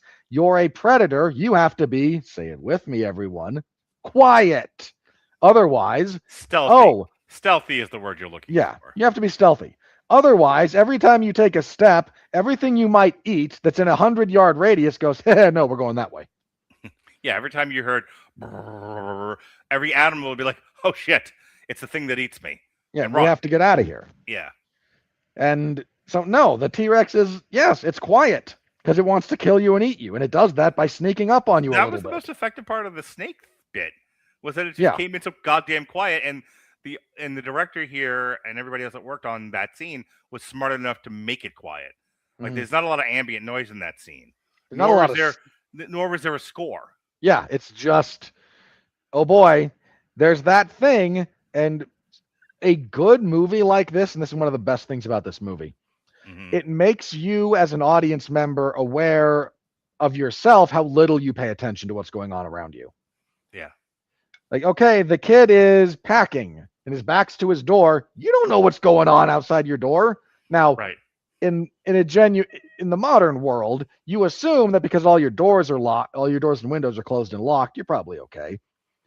But in the situation they're in, no, you're not. In reality, like even in modern day, like, no, you're not necessarily as safe as you think you are. And anytime they're out walking around, like because you as the audience member are looking at what's going on behind them and around them and way over that way on the other side of that house where the tail just went by. So you've moved, a bunch of times. I don't know if you've ever had a house where there were raccoons or squirrels or things that could get into an attic or run across your roof. But stuff like that, yeah. You don't always know in that moment what the sound is. You just hear scratching or pitter patter. Yep. Like, what the fuck is that? You know what I mean? Because I've had that happen to me where I think we had some animal get into our attic in the old house, and I remember hearing like scratches in the middle of the night, and definitely I knew something was up there. And I'm like, but the rest of the house is quiet, so it's eerie, and it's like, what the fuck? Yeah. So this plays around with that. Again, it does a good job of making you as the audience, again, aware of how much you don't pay attention to what's going on around you, which is a good suspense movie, a good thriller movie like this will do that to you. And I mean that as a high compliment. The dinosaurs mostly look fine. ILM can do dinosaurs in their sleep at this point, basically. Did I have anything else? I think if I'm going to point out another weakness, the score is kind of just generic. Yeah.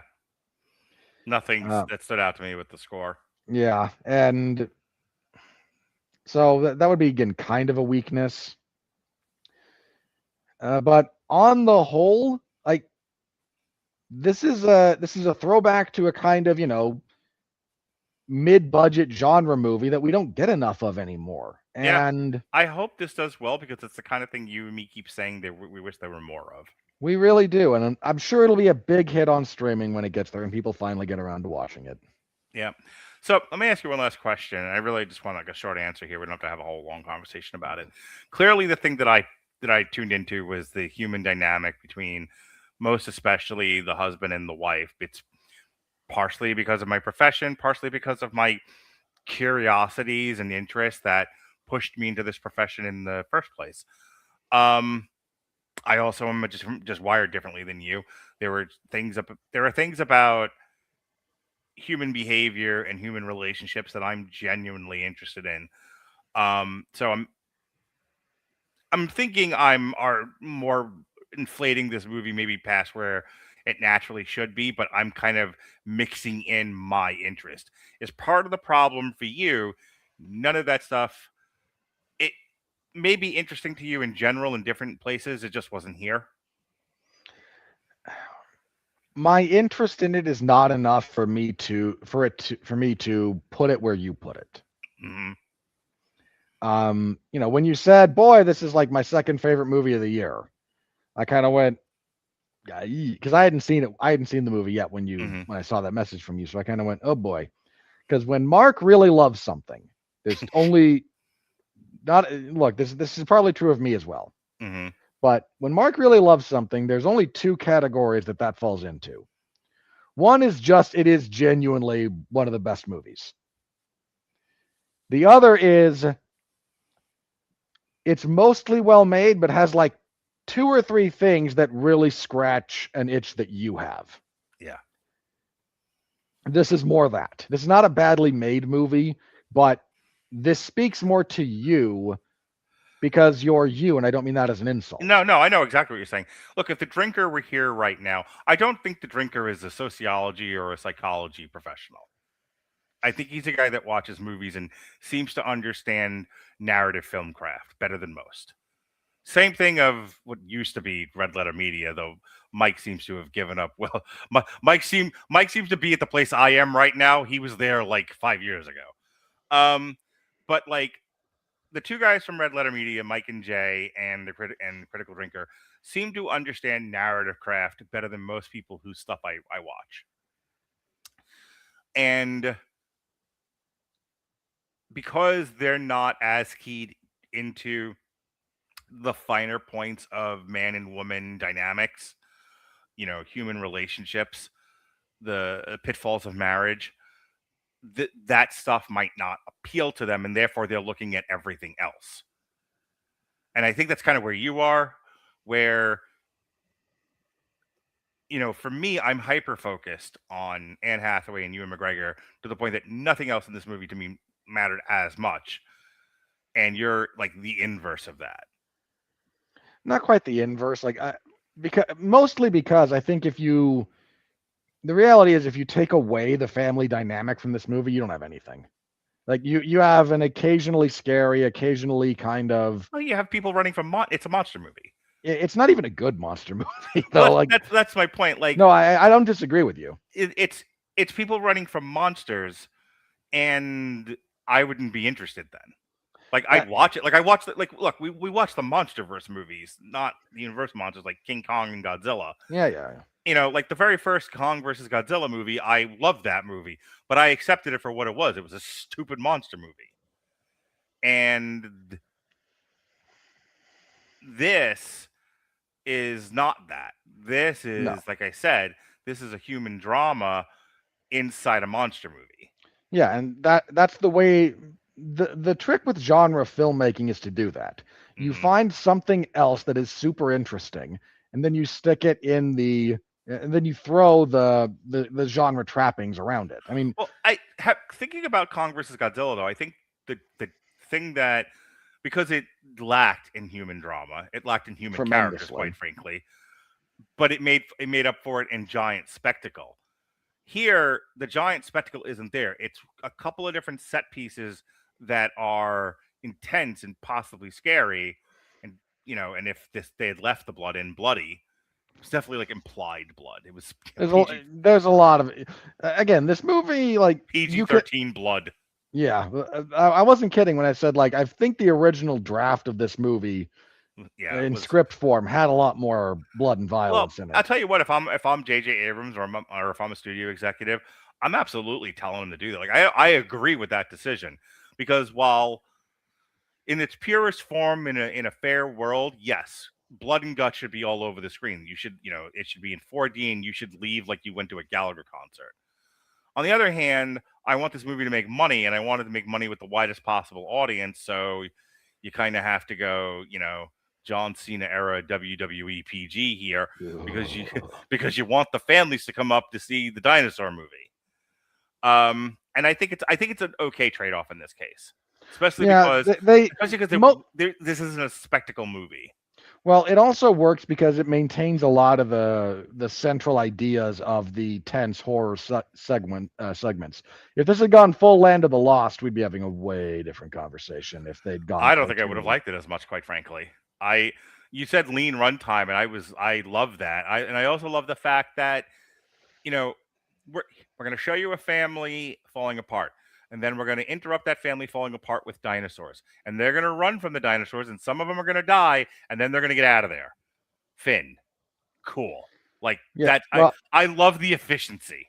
I mean, to the same point, like, what do you not to rehash this old chestnut, but it's the same thing as Die Hard. Die Hard is about the marriage falling apart, and John McClane and Shirley and his wife trying to get back together. And it's interrupted by terrorist attack and take over the building. Yeah. But the movie's about the family getting back together at Christmas. Well, it's a Christmas movie. Yep. Just to kind of pile onto that point, and then we'll go, like Home Alone. Home Alone is Kevin McAllister realizing his family family is worth having. It's worth being a part of a family. You don't want to be a lone orphan. It's interrupted by a home invasion. It's interrupted by Joe Pesci and what's his face being comedic geniuses. But yes, it's a home invasion. It's just a silly one. yeah, Oh, silly home invasions. Nothing funnier than that. Yes, right? Like I said, there's nothing funnier than breaking and entering. All right, are we? We're gonna wrap. I feel like you're about to segue into a naked swimming joke after that.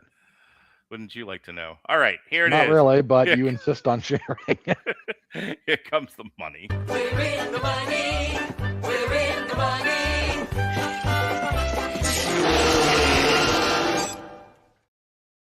Ah, yes, now. Okay. I just heard an absolutely not to your naked swimming story from someone in my house who's listening to our show. Wonderful. Everyone's got an opinion. Ronnie's last comment here. It's what we call in the storyline business the hook. All right. On a alluded to possible budget of $92 million. It's somewhere between 80 and 90, give or take. It's made $47 million as of this writing. Look, man, when you need it to make around 200 million to really feel comfortable making money, and I don't think it's going to get there.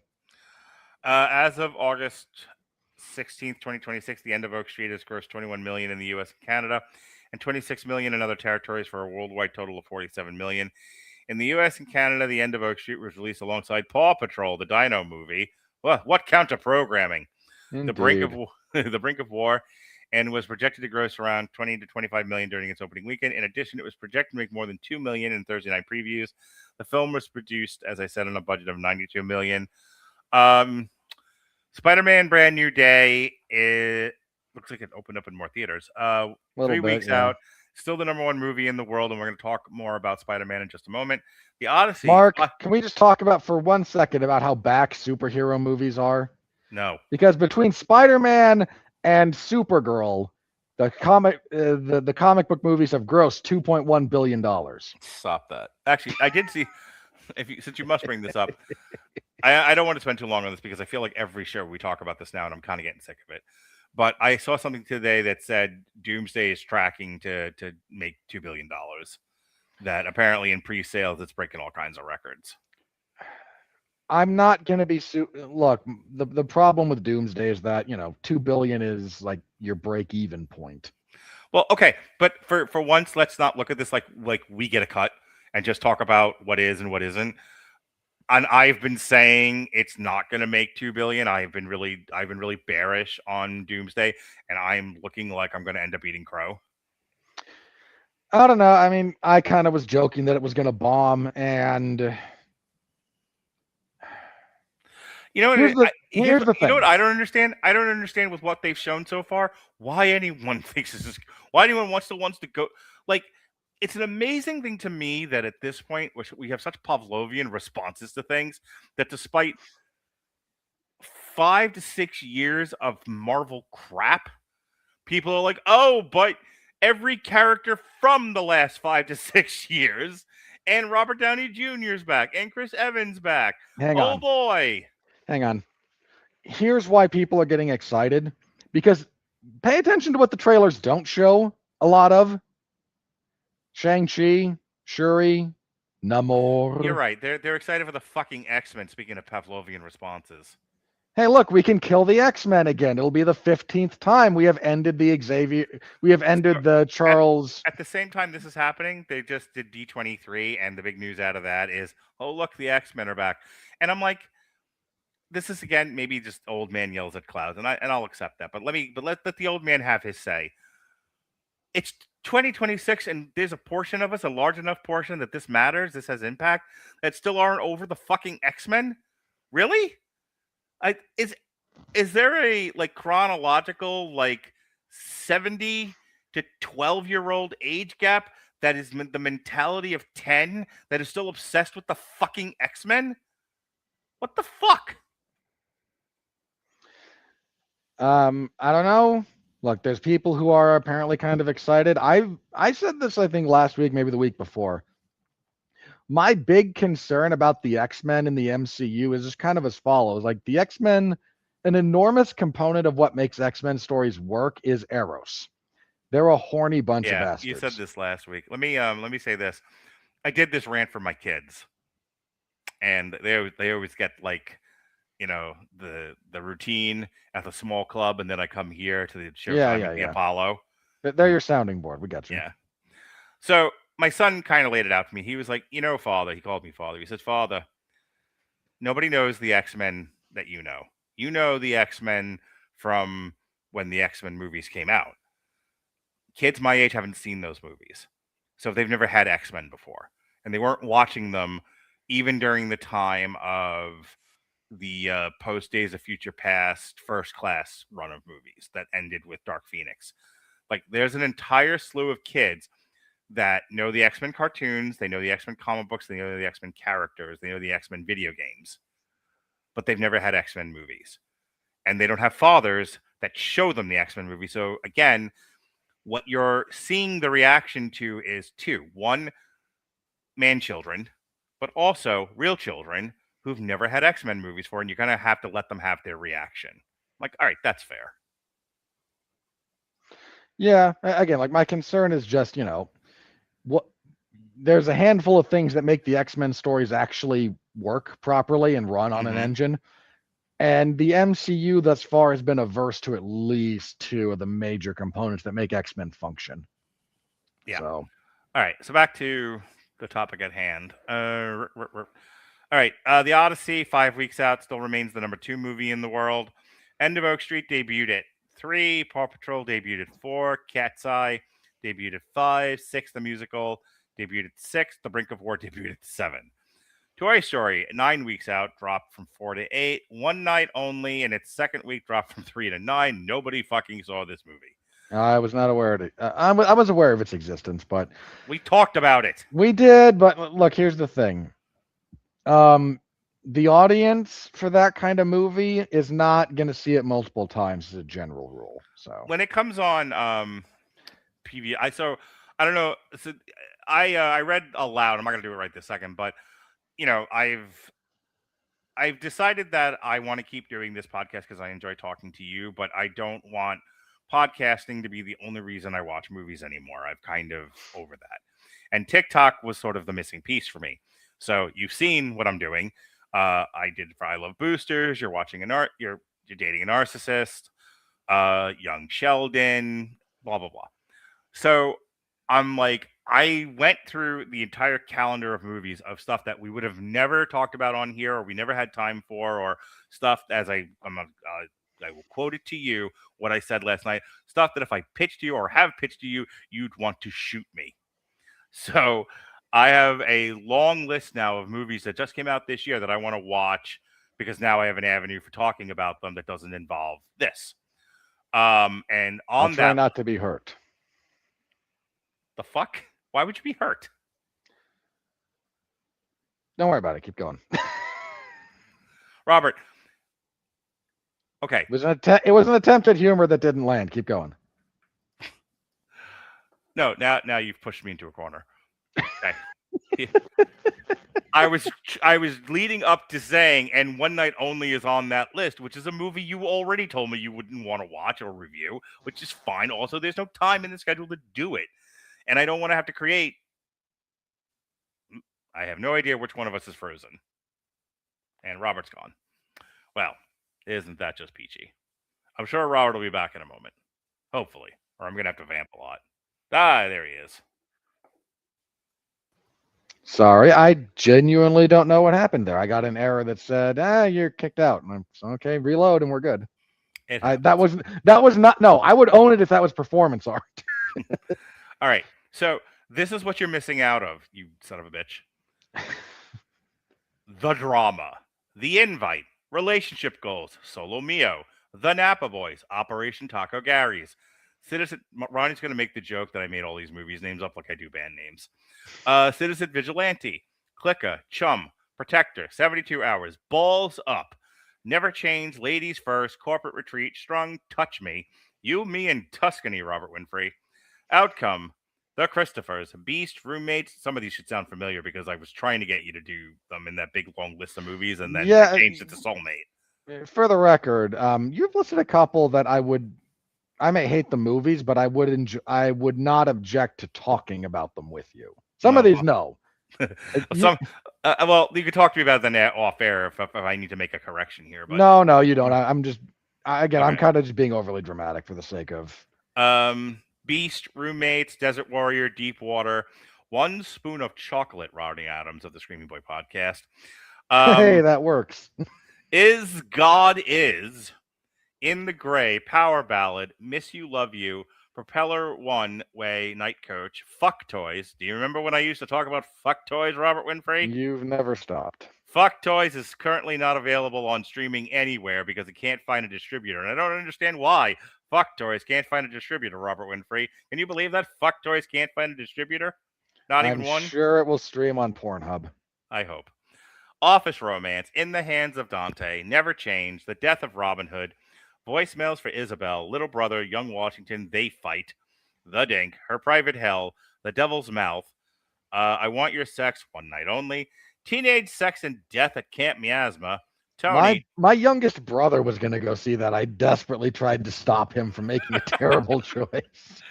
Don't Say Good Luck, The Brink of War, The Last Sunrise, The Dog Stars, and The Furious. That was recommended to me last night. That was I had that one. The Furious is actually, you won't like it. Let me just start there. I don't think you'll like it. It's too much, as you would say, kung fu fighting. I very much enjoyed it. Yeah, it was pitched to me, and that's what the pitch was, and I didn't have the heart to argue with people that I probably won't like this, but they said watch it, so I'm going to. Anyway, so that's the list of movies that I was sparing you from, but now you're being a big sissy about the whole thing. So I will now make 87 triple features. Okay, hang on. Look, you read that list off.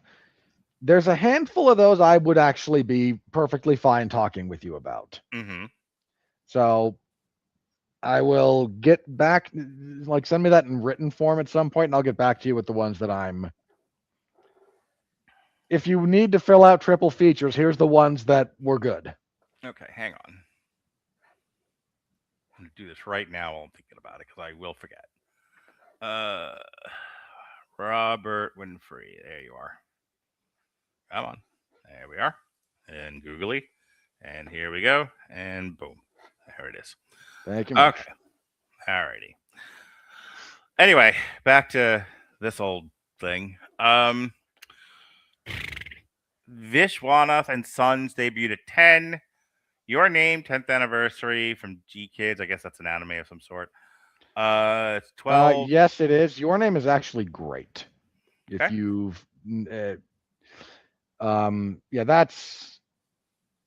that's really good. That's a really good one. The Rivals of Amzia King. I'm so glad that finally came out. I need to try and find it because that was actually done last year. It's Matthew McConaughey and who's the other guy? It's because that was the reason I wanted to watch it. One's Matthew McConaughey, Kurt Russell is the other one. Nimrods, which I guess is something about having to do with Green Day. That's at 16. The Wrong Girls debuted at 19. Train to Busan 2026 re-release. I couldn't find a showing around me. I would have gone to see that. I love that movie. Elijah Peel debuted at 22. Wet Hot American Summer re-release is 24. Union Country 28. American Doctor 33. Billy Liar 45. A lot of re-releases. It certainly was, Ollie. Oh, I forgot that. I did not add one to my list. I need to add this. Reading Lolita in Tehran. You don't have to send that one to me. I don't want to. You don't want to talk with me about that. It's really fine. All right, and so that was the weekend that was worldwide. Spider-Man: Brand New Day crossed into the $2 billion. It's gonna double the Odyssey probably in the near future. Yeah, certainly looking that way. The Odyssey's at 1.2, Toy Story's at 1.1, Michael's at 1.0, just above Super Mario Galaxy, which is also 1.0. And then we dropped 400 million to The Devil Wears Prada 2, which I'm going to watch this Friday with my kids. Project Hail Mary, 684. Pegasus 3, 656. Obsession, 495. Minions and Monsters, 492. And that is the top 10. Movies that did not make the top 10. Star Wars, Moana, Disclosure Day, Scary Movie, Scream 7, the Drama, Sheep Detectives, Mortal Kombat 2, Supergirl in the threesome. Supergirl didn't make more than Mortal Kombat 2. And again, between Supergirl and Spider-Man, the superhero genre is making over $2 billion. Supergirl is doing slightly better than Masters of the Universe, which is now comfortably on Amazon. Yeah, but it's fine on Amazon, and Amazon's okay with that, whereas Warner Brothers is over there pissing blood. And speaking of pissing blood, The Bride at 23 million between that did in fact made me urinate an uncomfortably dark color. And 78. But however, it did do better than You, Me, and Tuscany, so there's that. Wanted to make a very bad joke there, but now realizing there's more movies that I wanted to add to my list here. I got to add How to Make a Killing. Yeah, I don't know. Look, they're your movies. You find the interesting ones. That's fine and dandy. That's one of these where, like, now that I'm doing this little project for myself, it's just like, okay, I'm no longer confined by what we do on here. So it's like there's stuff that I kind of want to look at. You know, like I don't know if I'm going to like them or not, but now I have the freedom to figure out if I do or I don't. You know. Okay, the last thing I want to touch on before we get off the money, because this is relevant to the money. Because this End of Oak Street is a Warner Brothers picture. And at the moment, the merger between Paramount and Warner Brothers is being challenged legally, which is fine. That's the right of relevant parties to do so. But there's a lot of people going, but Warner Brothers is doing so fine. Their movies, you know, won a bunch of Oscars last year and whatnot. And Warner Brothers doesn't need to be sold. And I have to put my head in my hands and just weep for people who are stupid. Guys, Warner Brothers is not exploring this option because they're doing well. They're not. What people need to realize is that this is an oil tanker and it takes a lot to turn it around, to quote Lieutenant Daniels from The Wire. Warner Brothers lost money year after year after year for a long time. And they're still losing. Here, what have they done this year that's made legitimate money? Like, they're banking almost everything on Dune Part 3. I mean, bring up their slate for the year thus far. Let's just, for the sake of... Give me a second here. Research all the movies released by Warner Brothers in the year of our Lord in 2026 and their budgets versus worldwide gross. All right. Not sure I trust your LLM to do this properly, but I'm okay. Let's find out. Well, it's thinking currently. I currently have the high. I mostly keep it on high level of thinking so I can see what it's doing. I'm treating this as Warner Brothers theatrical releases actually released in 2026 through August 17th, including WB distributed New Line titles and comparing reported production budgets against worldwide gross. I'll flag budgets that are estimates and not publicly reported rather than inventing numbers. Much appreciated. The pattern is pretty stark. Warner's year is not uniformly disastrous. Wuthering Heights, Lee Cronin's The Mummy, and Evil Dead Burn are cleared theatrical performers. The Bride is the catastrophic miss, while Supergirl and Mortal Kombat 2 are expensive underperformers despite much larger grosses. Okay, no, Fancy. The Bride is not a catastrophic failure. Yes, it was not good, but they didn't need it to do big numbers. They expected Supergirl to be a big hit. All right, well, here's the deal. Wuthering Heights is an $80 million production budget. It made $241. So profitable. The Bride, $80 million. It made $23. Failure. They will kill you. $20 million versus 19.38. Failure. Lee Curran is The Mummy, 22 versus 90.5. You said 90? Yeah. Yeah, So it's profitable. Profitable. It's more profitable than Wuthering Heights was. Yeah, based on the math, yes. Mortal Kombat 2, 80 million versus 129.4. Fail.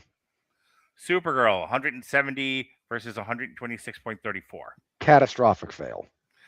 Evil Dead Burns, 20 million versus 71.43. Yeah, marginally profitable. The End of Oak Street is currently 85 million versus 47. So that the jury's out. Probably not going to be profitable. So according to this, the aggregate picture for those 8 movies, combined budgets was 555. Take 2. Combined budget. Take 3. Combined production budgets about 557 million. Combined worldwide box office so far about 749.8 million. But that 1.35 aggregate gross to budget ratio is much uglier than it sounds. Worldwide box office is not money returned directly to Warner, and these production budgets don't represent the entire cost of releasing and marketing films. Correct. So, point being, year to date, this is the stark picture for Warner Brothers as a production studio. It's not good. Okay. It's important for people to let's pick an easy, low-hanging fruit. The DC slate. You and I reviewed every single movie except for Man of Steel. So let's start with BVS because we reviewed it, and we reviewed every single DC movie up till Aquaman, right? And Black Adam. We've reviewed all of them. Like we did Black Adam. We've done the gun stuff. All of it. Right. So, I was just sticking with the point that I'm trying to get to is the amount of failures just in that slate of movies alone. They lost money on Wonder Woman, but on Wonder Woman 84 rather. They lost money on Suicide Squad, both of them. They lost money on The Flash. They lost money on Black Adam. They lost money on Blue Beetle. Oh yeah. And I think even Aquaman 2 underperformed. They lost money on Aquaman 2. We talked about that when it came out.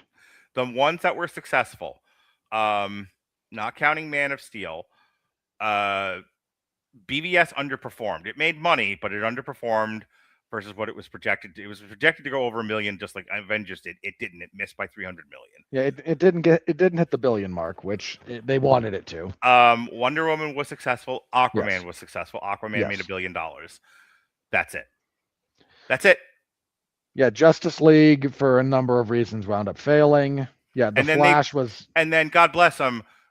They everyone looks at, Zack Snyder got his just desserts. He was able to make his 4-hour Justice League cut. Okay, they made no money on that. Do people understand what happened there? Is they conceded to the fans that were demanding he get his vision made and took a loss on it on the hopes this would make people sign up for HBO Max. They couldn't retain those people. HBO Max has changed its name 10 times. They also didn't pay as much for the production there. A lot of that was crowdfunded. For a big chunk of that. So no one can tell me like that helped. Is my point. No, it almost certainly wasn't a giant help, a boon in any sort of capacity. Yeah, it's just again, it's struggle after struggle after struggle after struggle, and one or two movies that are Oscar bait of the highest order don't alter that course. Right. And now this year, we just went over it. It ain't good. Their only movie on the calendar this year that I think could reasonably be projected to be successful is Dune Part 3. And that's their gamble, man. If that underperforms too, I don't know what they're going to do.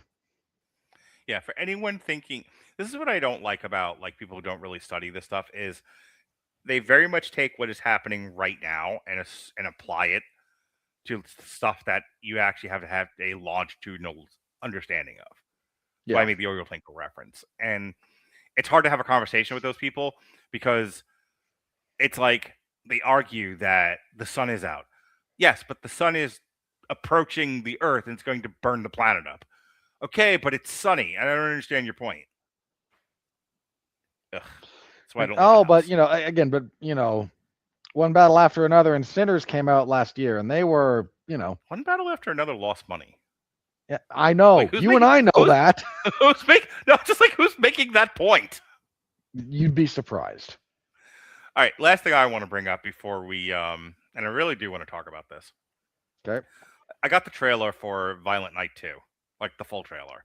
I have not seen that yet. I don't think I've seen the full trailer yet, but I'm aware of it. I've seen the teaser with the Mrs. Claus with the hammer and everything, and I just like rolled my eyes. I don't remember enough of Violent Night to remember if that's a carryover from the first movie or an invention of this one. Doesn't matter. The hammer is Mrs. Claus was a bit more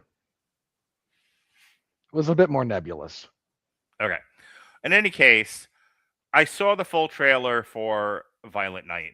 There's a phenomenon going on, and we talked about this last week with Soulmate in regards to Megan and Megan 2, where they make a movie. It's successful both in presentation and financials. And it's usually a fairly simple premise that is fun for the people watching it and probably doesn't need anything more than that. But because it does well financially, Lizard Brain takes over and a sequel is ordered and mandated, yeah. And here's the phenomena. Everything good about the original gets stripped out, and the second one is as stupid, more broadly appealing, and of almost a different genre than the first one. That's what we said about Megan and Megan 2. Inevitably loses money. Yeah, that's what's happening with Violent Night 2, to the point where, like, we're going to review it because this is what we do here, but I don't want to go see this movie. It looks terrible. Like, it is the wrong genre. It is not, like, the thing with Violent Night was sort of this appreciation of, like, Viking Santa Claus hitting people with hammers. Mm-hmm. And this one, they turned to, it's kind of like... Well, that and David Harbour's charm as, like, slightly disgruntled Santa Claus. Yeah. This one, it's kind of like what they did with Nobody, where Nobody is a really gritty thing, and then Nobody 2 comes out, and it's utterly divorced from whatever made Nobody work. Same thing here. Okay. To the point where, like, if me and you ever, like, owned a studio, I would have 10 commandments at the front of the building, and commandment none, there will be no sequels. I don't give a fuck how much the movie makes. Tell your story and then tell a new story, because the art of the sequel is dying, Robert Winfrey. If this is evidence to a bigger theory that I've got going on here, is that they are ruled by the idea of make it broader, and it's ruining sequels. It's awful. Yeah. The franchise IP has killed the notion of what it means to actually be a sequel to something. You couldn't make Terminator 2 today, because Terminator 1 was a completely different thing than Terminator 2, but they would have taken the elements of Terminator 1 and just said, now make it a broader horror movie. Yeah. But also, but add elements of comedy to it. The only franchise I think that successfully pulls this off is Lethal Weapon, because comedy is kind of inherent to it to begin with. Fucking far back you had to go for that example. I know. I'm aware, but like Lethal Weapon starts as this like sort of gritty, violent character bit with Mel Gibson putting a gun in his mouth nude in his trailer. That talks lovingly about suicide. And rediscovers his love of life and what's going on and reconnects with the world around him. And then the sequel introduces Joe Pesci. And, we just get a little bit, but even the fourth one, while, there's the odd bits where they just let Joe Pesci and Chris Rock do stand-up against each other, basically, for a segment. It's a bit broader and still a bit more comedic, and you've lost a touch of the edge. But by that point, we care about the characters so much that we go with it still, because the character work is still impeccable. Yeah. And that's just kind of dead now. I would assume the trailer is on YouTube. When we're done here, go look at that trailer and I'll message find me. it, yeah. It is. It's just fucking terrible. And we're gonna watch it, and maybe I'll be pleasantly surprised. I'll eat my words. I'm fine with that. I'd like to enjoy a movie going experience for a change, outside of this. But like, I just looked at that trailer and I'm like, oh god, again. You completely misunderstood everything about this, and shame on you. Yep. All right. With that said, let's move on to our final bit of the evening, the critical review.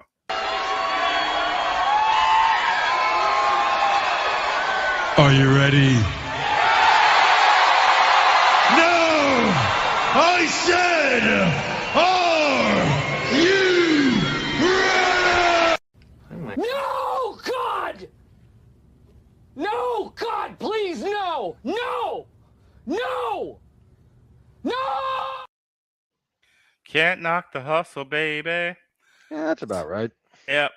I have to imagine that 78% on the popcorn meter is people aggravated that Anne Hathaway is the lead and not Ewan McGregor. Yeah, or they just weren't expecting it to be as violent as it was. Maybe. All right. The all critics is 86% on the tomato meter. Top critics, it's 81, so negligible difference there. Verified audience is 78. All audience is 71.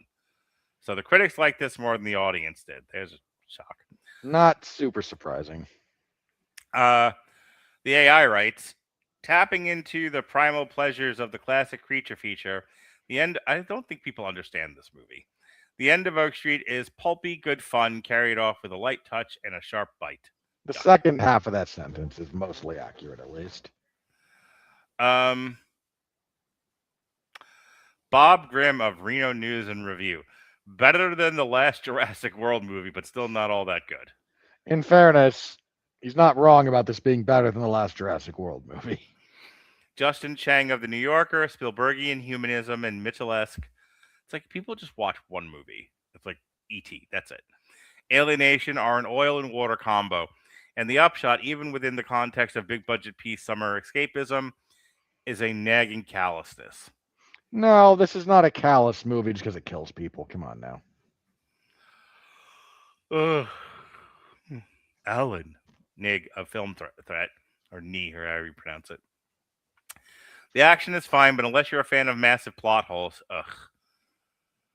whoever introduced the concept of plot holes to the average movie-going person or critic should be shot.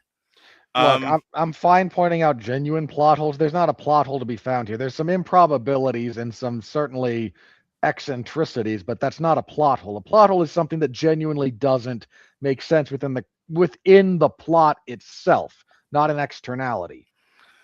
Best to skip this one or wait for it to come to streaming. Don't tell me what to do. You're not my mother.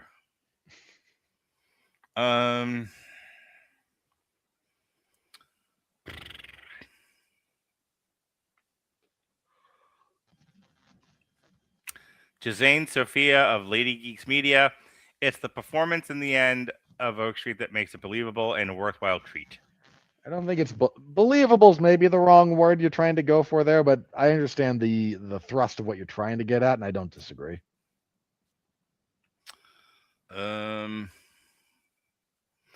Elise Chaffins of the Dominion Post. This movie captures many of the beats one might expect from a 1980s Spielberg blockbuster, but it falls short, giving us well-performed yet ultimately flat characters. Several of the characters are on the flat side. I mean, we talked about that. Speaking of flat, Jeffrey Harris of 401mania.com. David Robert Mitchell proves exceptionally adept at crafting a fun throwback sci-fi adventure movie in the end of Oak Street. He honors his influences, but still presents a thrilling cinematic adventure. Very good, Jeff.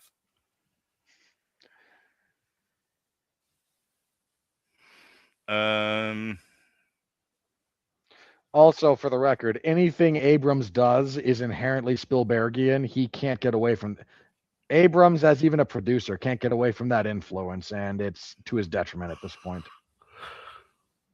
Al Alexander of Movies Through the Spectrum. Why do I not pine for the oak? Ugh.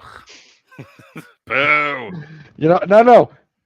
I will accept that terrible pun only because I know a human came up with it. No AI would write that.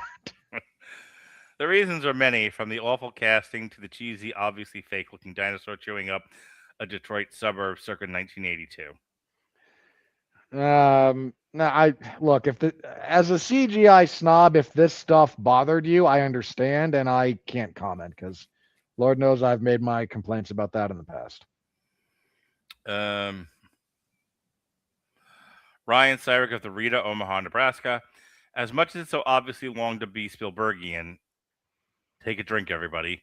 The only connection. Hang on, there's more than just dinosaurs connecting those 2 points. I wish people would find better comparisons, but you've said it in a nostalgia point. You are dealing with time travel and silliness, and there are dinosaurs and a family drama. Like, yeah, there's an era of Robert Zemeckis. Then we said it was Back to the Future, and like no one's picking up a Zemeckis here. Come on, like it's what I hate about it, Robert, is the low-hanging fruit of everyone going to the same thing instead of like professional critics stretching their film history knowledge. Well, yeah, but none of these people actually know film history. I wouldn't even call this. Here's my problem. Like, this also isn't very Zemeckian. It's as Zemeckian as it is Spielbergian. No, it's a little more Spielbergian. There's a handful of reasons for it, but I don't even think it's that Spielbergian. Hang on. There's an era of Spielberg this is very much channeling, not the totality of Spielberg. I guess when Spielberg, like, you know, in like The Fabelmans or Home, I think he was Home. Spielberg, Forrest Gump, I don't remember. Or is that Zemeckis? No, Zemeckis is Forrest Gump. But okay, this is my point. I'm making my own point by confusing the two. Is both Spielbergian and Zemeckis were able to handle family drama well and make it the centerpiece of a lot of their big, awe-inspiring movies. So for people to keep going Spielberg, like, no love to Zemeckis, who did the same fucking thing? Don't know what to tell I'm you. I'm not saying you should reach for Joel Schumacher. I'm just... no one referencing Lars von Trier here. I think we're... I get it. It's not Refn-esque, but still, like, there are other directors than Spielberg who did this exact same thing. No love for Zemeckis. Makes me sad. It was Zemeckis that did Forrest Gump. I gotta double check now. Let's see. Stephen Procopi of Third Coast Review. The End of Oak Street. Yeah, he did Forrest Gump. Okay. As unbridled entertainment, but as a secret family drama, it's also wholly satisfying. All right, you can be our friend. We need more of those. Where are your wives? Here we go. Kalechi Ehanulo of Movie Maker, the future ex-Mrs. Robert Winfrey. The End of Oak Street might be a wild adventure, but it is an uneven one, a masquerading spectacle that leaves you feeling empty. I'm not sure I would say this left me feeling empty. Like, I've had that experience with movies. I don't think this is one of them. Scott Mendelson of the Outside Scoop Substack, which I hear Substack is falling apart. Not surprised. Glad I didn't jump on that train, as I was instructed to do. I mean, it's not falling apart, but it's another one of those tech spaces where everyone assumes exponential growth never stops, and the reality is that's not what any of this works. Anne Hathaway delivers her fourth great performance of 2024 in David Robert Mitchum's all thrilling, grimly funny, and genuinely scary adventure. Hang on. So Odyssey, Devil Wears Prada, this one. What's the fourth? Let your fingers do the walking. Let's see. It's the other thing Anne Hathaway did this year. List of Anne Hathaway performances. Jesus fucking Christ. How many goddamn... It's long. She's been going for a while, Mark. Seriously. Mother Mary. Not aware of it, so okay. Psychological drama film and written by David Lowery. The film stars Anne Hathaway and Michaela Cole. It follows pop star Hathaway, whose reunion with her former costume designer forces her to confront her past. Oh, it's not a horror movie. It's a psychological drama. Probably gets there by the end when the costume designer kills her, a la Selena. But all right, now I got to add another film to my list here. Mother Mary. we're just filling out Mark's poor schedule. Yeah, this actually seems fun. It was another A24 movie. Yeah. How did you get the trailer for Primetime ahead of this one? Yeah, I added that to the schedule, right? Yeah, I think I have two gripes with that. The more I've thought about it, one is I kind of am gonna hate the A24ism that goes on in there. Mm-hmm. Two, look, Robert Pattinson's a very good actor, but he doesn't look like Chris Hansen. Does that matter to you? A little bit in this case, yeah. And I'm not entirely sure why, but there's something about the fact that he looks so differently to him in the face. Like, this is a weird thing, but like part of what made To Catch a Predator work the way it did was how Chris Hansen looked. Like Chris Hansen sits down with a suit across from these people and says, "Why don't you tell me what's going on?" Something about his presentation and his facial construction leads you to go, "Okay, let me talk to this guy." If I walk into a house, if Robert Pattinson walks down the stairs, I'm running because look at that guy. Like there's something about that's disconnecting for me. He's the kind of guy that walks into machine gun fire, huh? Robert Pattinson has the kind of face you expect to walk through the door looking for the kid, not the one to come down the stairs saying have a seat. That's funny. So anyway, like it's a real minor gripe. Like I said, he's a really good actor. I'm not super worried about it, but for the sake of like one of my minor gripes. I added it to the schedule, so there. That's fine. I'm not sure what got Ronnie's dear Lord there, but who knows with the fucking two of us. Next week is Mutiny, then Acme versus Coyote, or Coyote versus Acme, and that's looking to be one of the better movies of this year. People seem to be really enjoying it. Here's how the rest of the year is looking. September 7th is By Any Means. And then we're doing a triple feature of Netflix movies that have come out the last little bit. The Whisper Man, The Last House, and Remarkably Bright Creatures. Then Resident Evil, Because God Hates Me. Then Prime Time. It's Kreger. God may not hate you on this one. And then we get into October. Digger apparently is... I saw the full trailer for Digger finally, not the best of Tom Cruise. I am fucking super excited for Digger now. That looks amazing. And it's also getting Oscar buzz. Mark, it's just one battle after another again. That's all that movie is. Okay. Then we have speaking of which, then we have The Social Reckoning. Then we have Street Fighter. Terrible. That also looks then terrible. Clayface, unless of course the end of the world happens, which I would prefer. Mark, you don't want the second coming to happen. I promise you that. Yet you have some soul cleansing to do before you can root for that. Thanks, Father. Then we have I don't have the ability to absolve you of your sins. That's not how that works. Then we have Matchbox the movie on November 2nd. Oh God, did you see a trailer for that? Have you seen the trailer for that one? I have not, but we're doing it anyway. I'm look up the trailer and then like laugh at it and okay. And then we have Godzilla Minus Zero on November 9th. Yes. Looking for Godzilla Minus Zero. Hell yes. And then on the 16th, we're into November at this point. We have I Play Rocky. And then The Hunger Games, Because God Hates Me. Yeah, that's because God hates us. And then Hex, Because God Hates Children. God does not hate children. Disney hates children. And then Violent Night 2, as I said before. And then Madden on December 14th. And then Doomsday on the 21st. And then we end the year with Dune Part 3. So that all tracks. So that's what's coming up in the second half of the year. Not the worst slate ever. I only wanted to kill myself twice. By the way, that's half as much as me. So I saw a really funny thing, and then we'll get out of here. All right.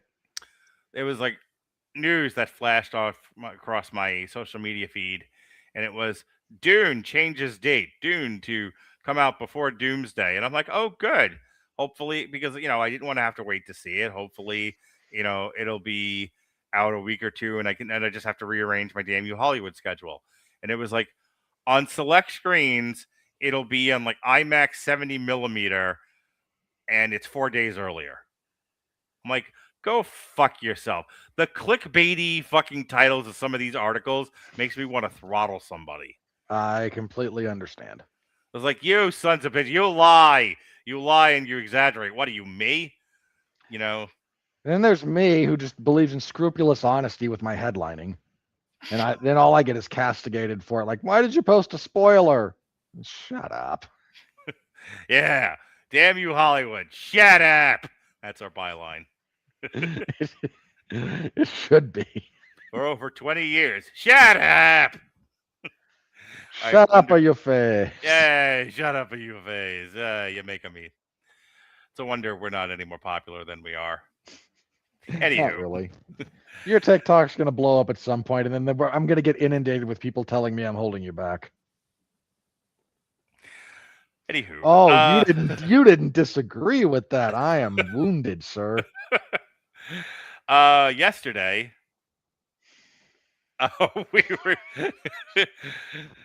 we had an hour and a half conversation about fandoms and and the modularization of culture, and spent 20 minutes on the album that we decided to talk about.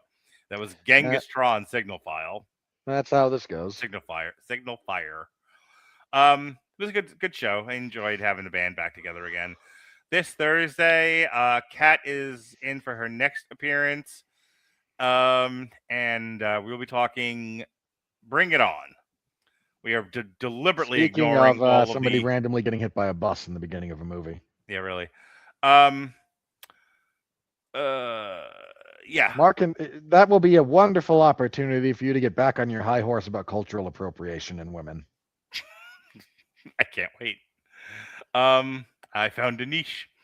Anywho, that niche will devour you the first chance they get, by the way, just warning you. Whatever. I got a lot. Look at me. There's a lot to devour here. Come and get it, people. Yeah, so Kat and I had a lovely discussion about bonding the week prior. She's back again this week. Hopefully she'll say Men Are Terrifying, an ongoing series, 50% less. So these are the people you cultivate around you. I'm a nice guy. We are deliberately ignoring the rest of the Bring It On series. I don't remember how many of them. I don't know how many of them were straight to video or in theaters, but I'm not acknowledging them. It was one Bring It On movie and one only. And then next week we've got, like I said, Mutiny, and then Jesse and I will be doing a Sessions. That's still going to happen despite my retiring of Fra Diavolo. You've retired the band. The solo work continues. Correct. It has a purpose and it meets the marketing criteria. Marketing criteria, I should say. So this month's session is From the Corner to the Deuce, and it will be based on Paradise by the Dashboard Light. Mostly because of the length of that song versus the length of the material being used for that song. So. I am endlessly curious how you're going to make that work. So am I. It's ambitious. I am unlike Ewan McGregor. I have ambition. And lots to eat. Also, unlike Ewan McGregor, you've never been paid millions of dollars to swing a lightsaber around. This is also true. Anyway, speaking of trying to hit somebody in the head with a sword, Robert, why don't you tell us what you're doing these days? Trying to hit myself in the head with a sword more often than not. Just trying to end the pain. I cover mixed. I feel like when you do that, I should dim the lights. The mood lighting, if you please. You're going into a William S. Burroughs beat poetry. God, no. I will paint the ceiling before I do beat poetry. Okay. I'll do a dramatic monologue under a spotlight, sure, but I ain't doing poetry to bongo sounds wearing a beret and a striped shirt. Please tell us about your painting of a can of soup. Do you mean to Andy Warhol there? Yes. Come on, do your plugs, Dandy Warhol. That's a band. Creator of pop art, I guess. Okay, that's me now. The Yoko Ono to Mark's John Lennon in this scenario. The odds of me getting shot are high. I cover mixed martial arts and professional wrestling over at 411mania.com. WWE SmackDown on Fridays, UFC events on Saturdays. UFC 330 was on Saturday. And unfortunately was let down kind of by the last two fights, despite in the main event Islam Makhachev making history by beating Ian Machado Gary. He made history because that is 17 consecutive wins in the octagon for Islam Makhachev, breaking Anderson Silva's record of 16. Woo! And nobody cared because the fight wasn't all that interesting for the last 3 rounds.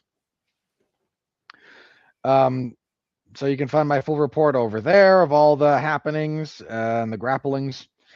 See, this week we have on SmackDown Kevin Owens versus CM Punk for CM Punk's WWE title. Shenanigans will happen, I am sure. Not sure what exactly, but there's no way that ends clean.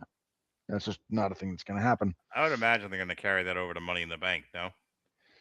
The question is how involved Sami Zayn gets, because he's still whining about everything while smelling like day-old milk. And looking like he smells worse than that somehow. So I know we'll see. Survivor Series is War Games, but I really feel like they should bring back the Elimination Chamber. Have like Punk, Sami Zayn, Kevin Owens. The Chamber just does. We know when the Chamber happens. The Chamber happens between Mania, between the Rumble and Mania. I understand that, but I really wish they'd stop doing that and just, make the gimmicks fit the feud, not the feud fit the gimmick. That would be nice, but they've been doing it this way for like 15 years at this point. We've all given up hope. Yes, and they do their shows now to have content clips, not to tell long-term storytelling. Yeah. Triple H saying the quiet part out loud was a moment, wasn't it? There's a lot of that going on these days over there. Yeah. Anyway, so SmackDown on Fridays. This coming Saturday, there is UFC Fight Night 285. They're in Sacramento, California. Pretty decent main event. Anthony Fluffy Hernandez and RoboCop Gregory Rodriguez is your main event. There's a full Why would you make that face? Just fucking nicknames. Tony Operation Taco Gary Rodriguez versus, fucking, Sylvester One Night Only the Cat. Like, what are we doing here? They're fighting nicknames, Mark. What do you want? Whatever happened to the Iceman? The UFC will not allow anyone else to have that name. Okay, keep going. What's wrong with Fluffy? Sorry, Ronnie. I literally peed and came back to plugs. Anyway, so my full preview for that, as well as a review of UFC 330, is over on the 411 Ground and Pound MMA podcast. I talk about those two events. I talk about because they've revealed all of the cards for UFC 333, and it is maybe the best numbered event they've put out all year thus far on paper. Fingers crossed it holds together. They announced UFC 332 with a bunch of they announced like some of the undercard fights in the venue for 332. It's going to be in Salt Lake, actually. So depending on the main event, I may apply for media credentials. But when they drop a double main event on us of Valentina Shevchenko defending against Natalia Silva and an interim light heavyweight title fight between Yuri Prochazka and Paulo Costa, I'm going to decide to watch that from the comfort of my own home. Thank you very much. I'm pissed enough that my tax dollars are going to bring that circus to town, but So you can find me talking about that stuff over on the 411 Wrestling and Entertainment YouTube channel. That goes live around very late Sunday / early Monday morning, depending on where you are in the civilized world or uncivilized world, as the case may be. I don't know where you live. And yeah, tune in for that. And as mentioned, next week we'll be back here because we are professionals. God damn right. I actually did finally see the trailer for Mutiny. It looks fun. You can tell it's from the guy who did Plane. It is the most Jason Statham movie to Jason Statham, and I'm okay with that. Yes. Also, we're getting a beekeeper, too, because God hates me. All right. Well, God hates me is the phrase that pays here in the Rattle. We've said that a lot. We should get paid more. Really. Be well, be safe, and behave.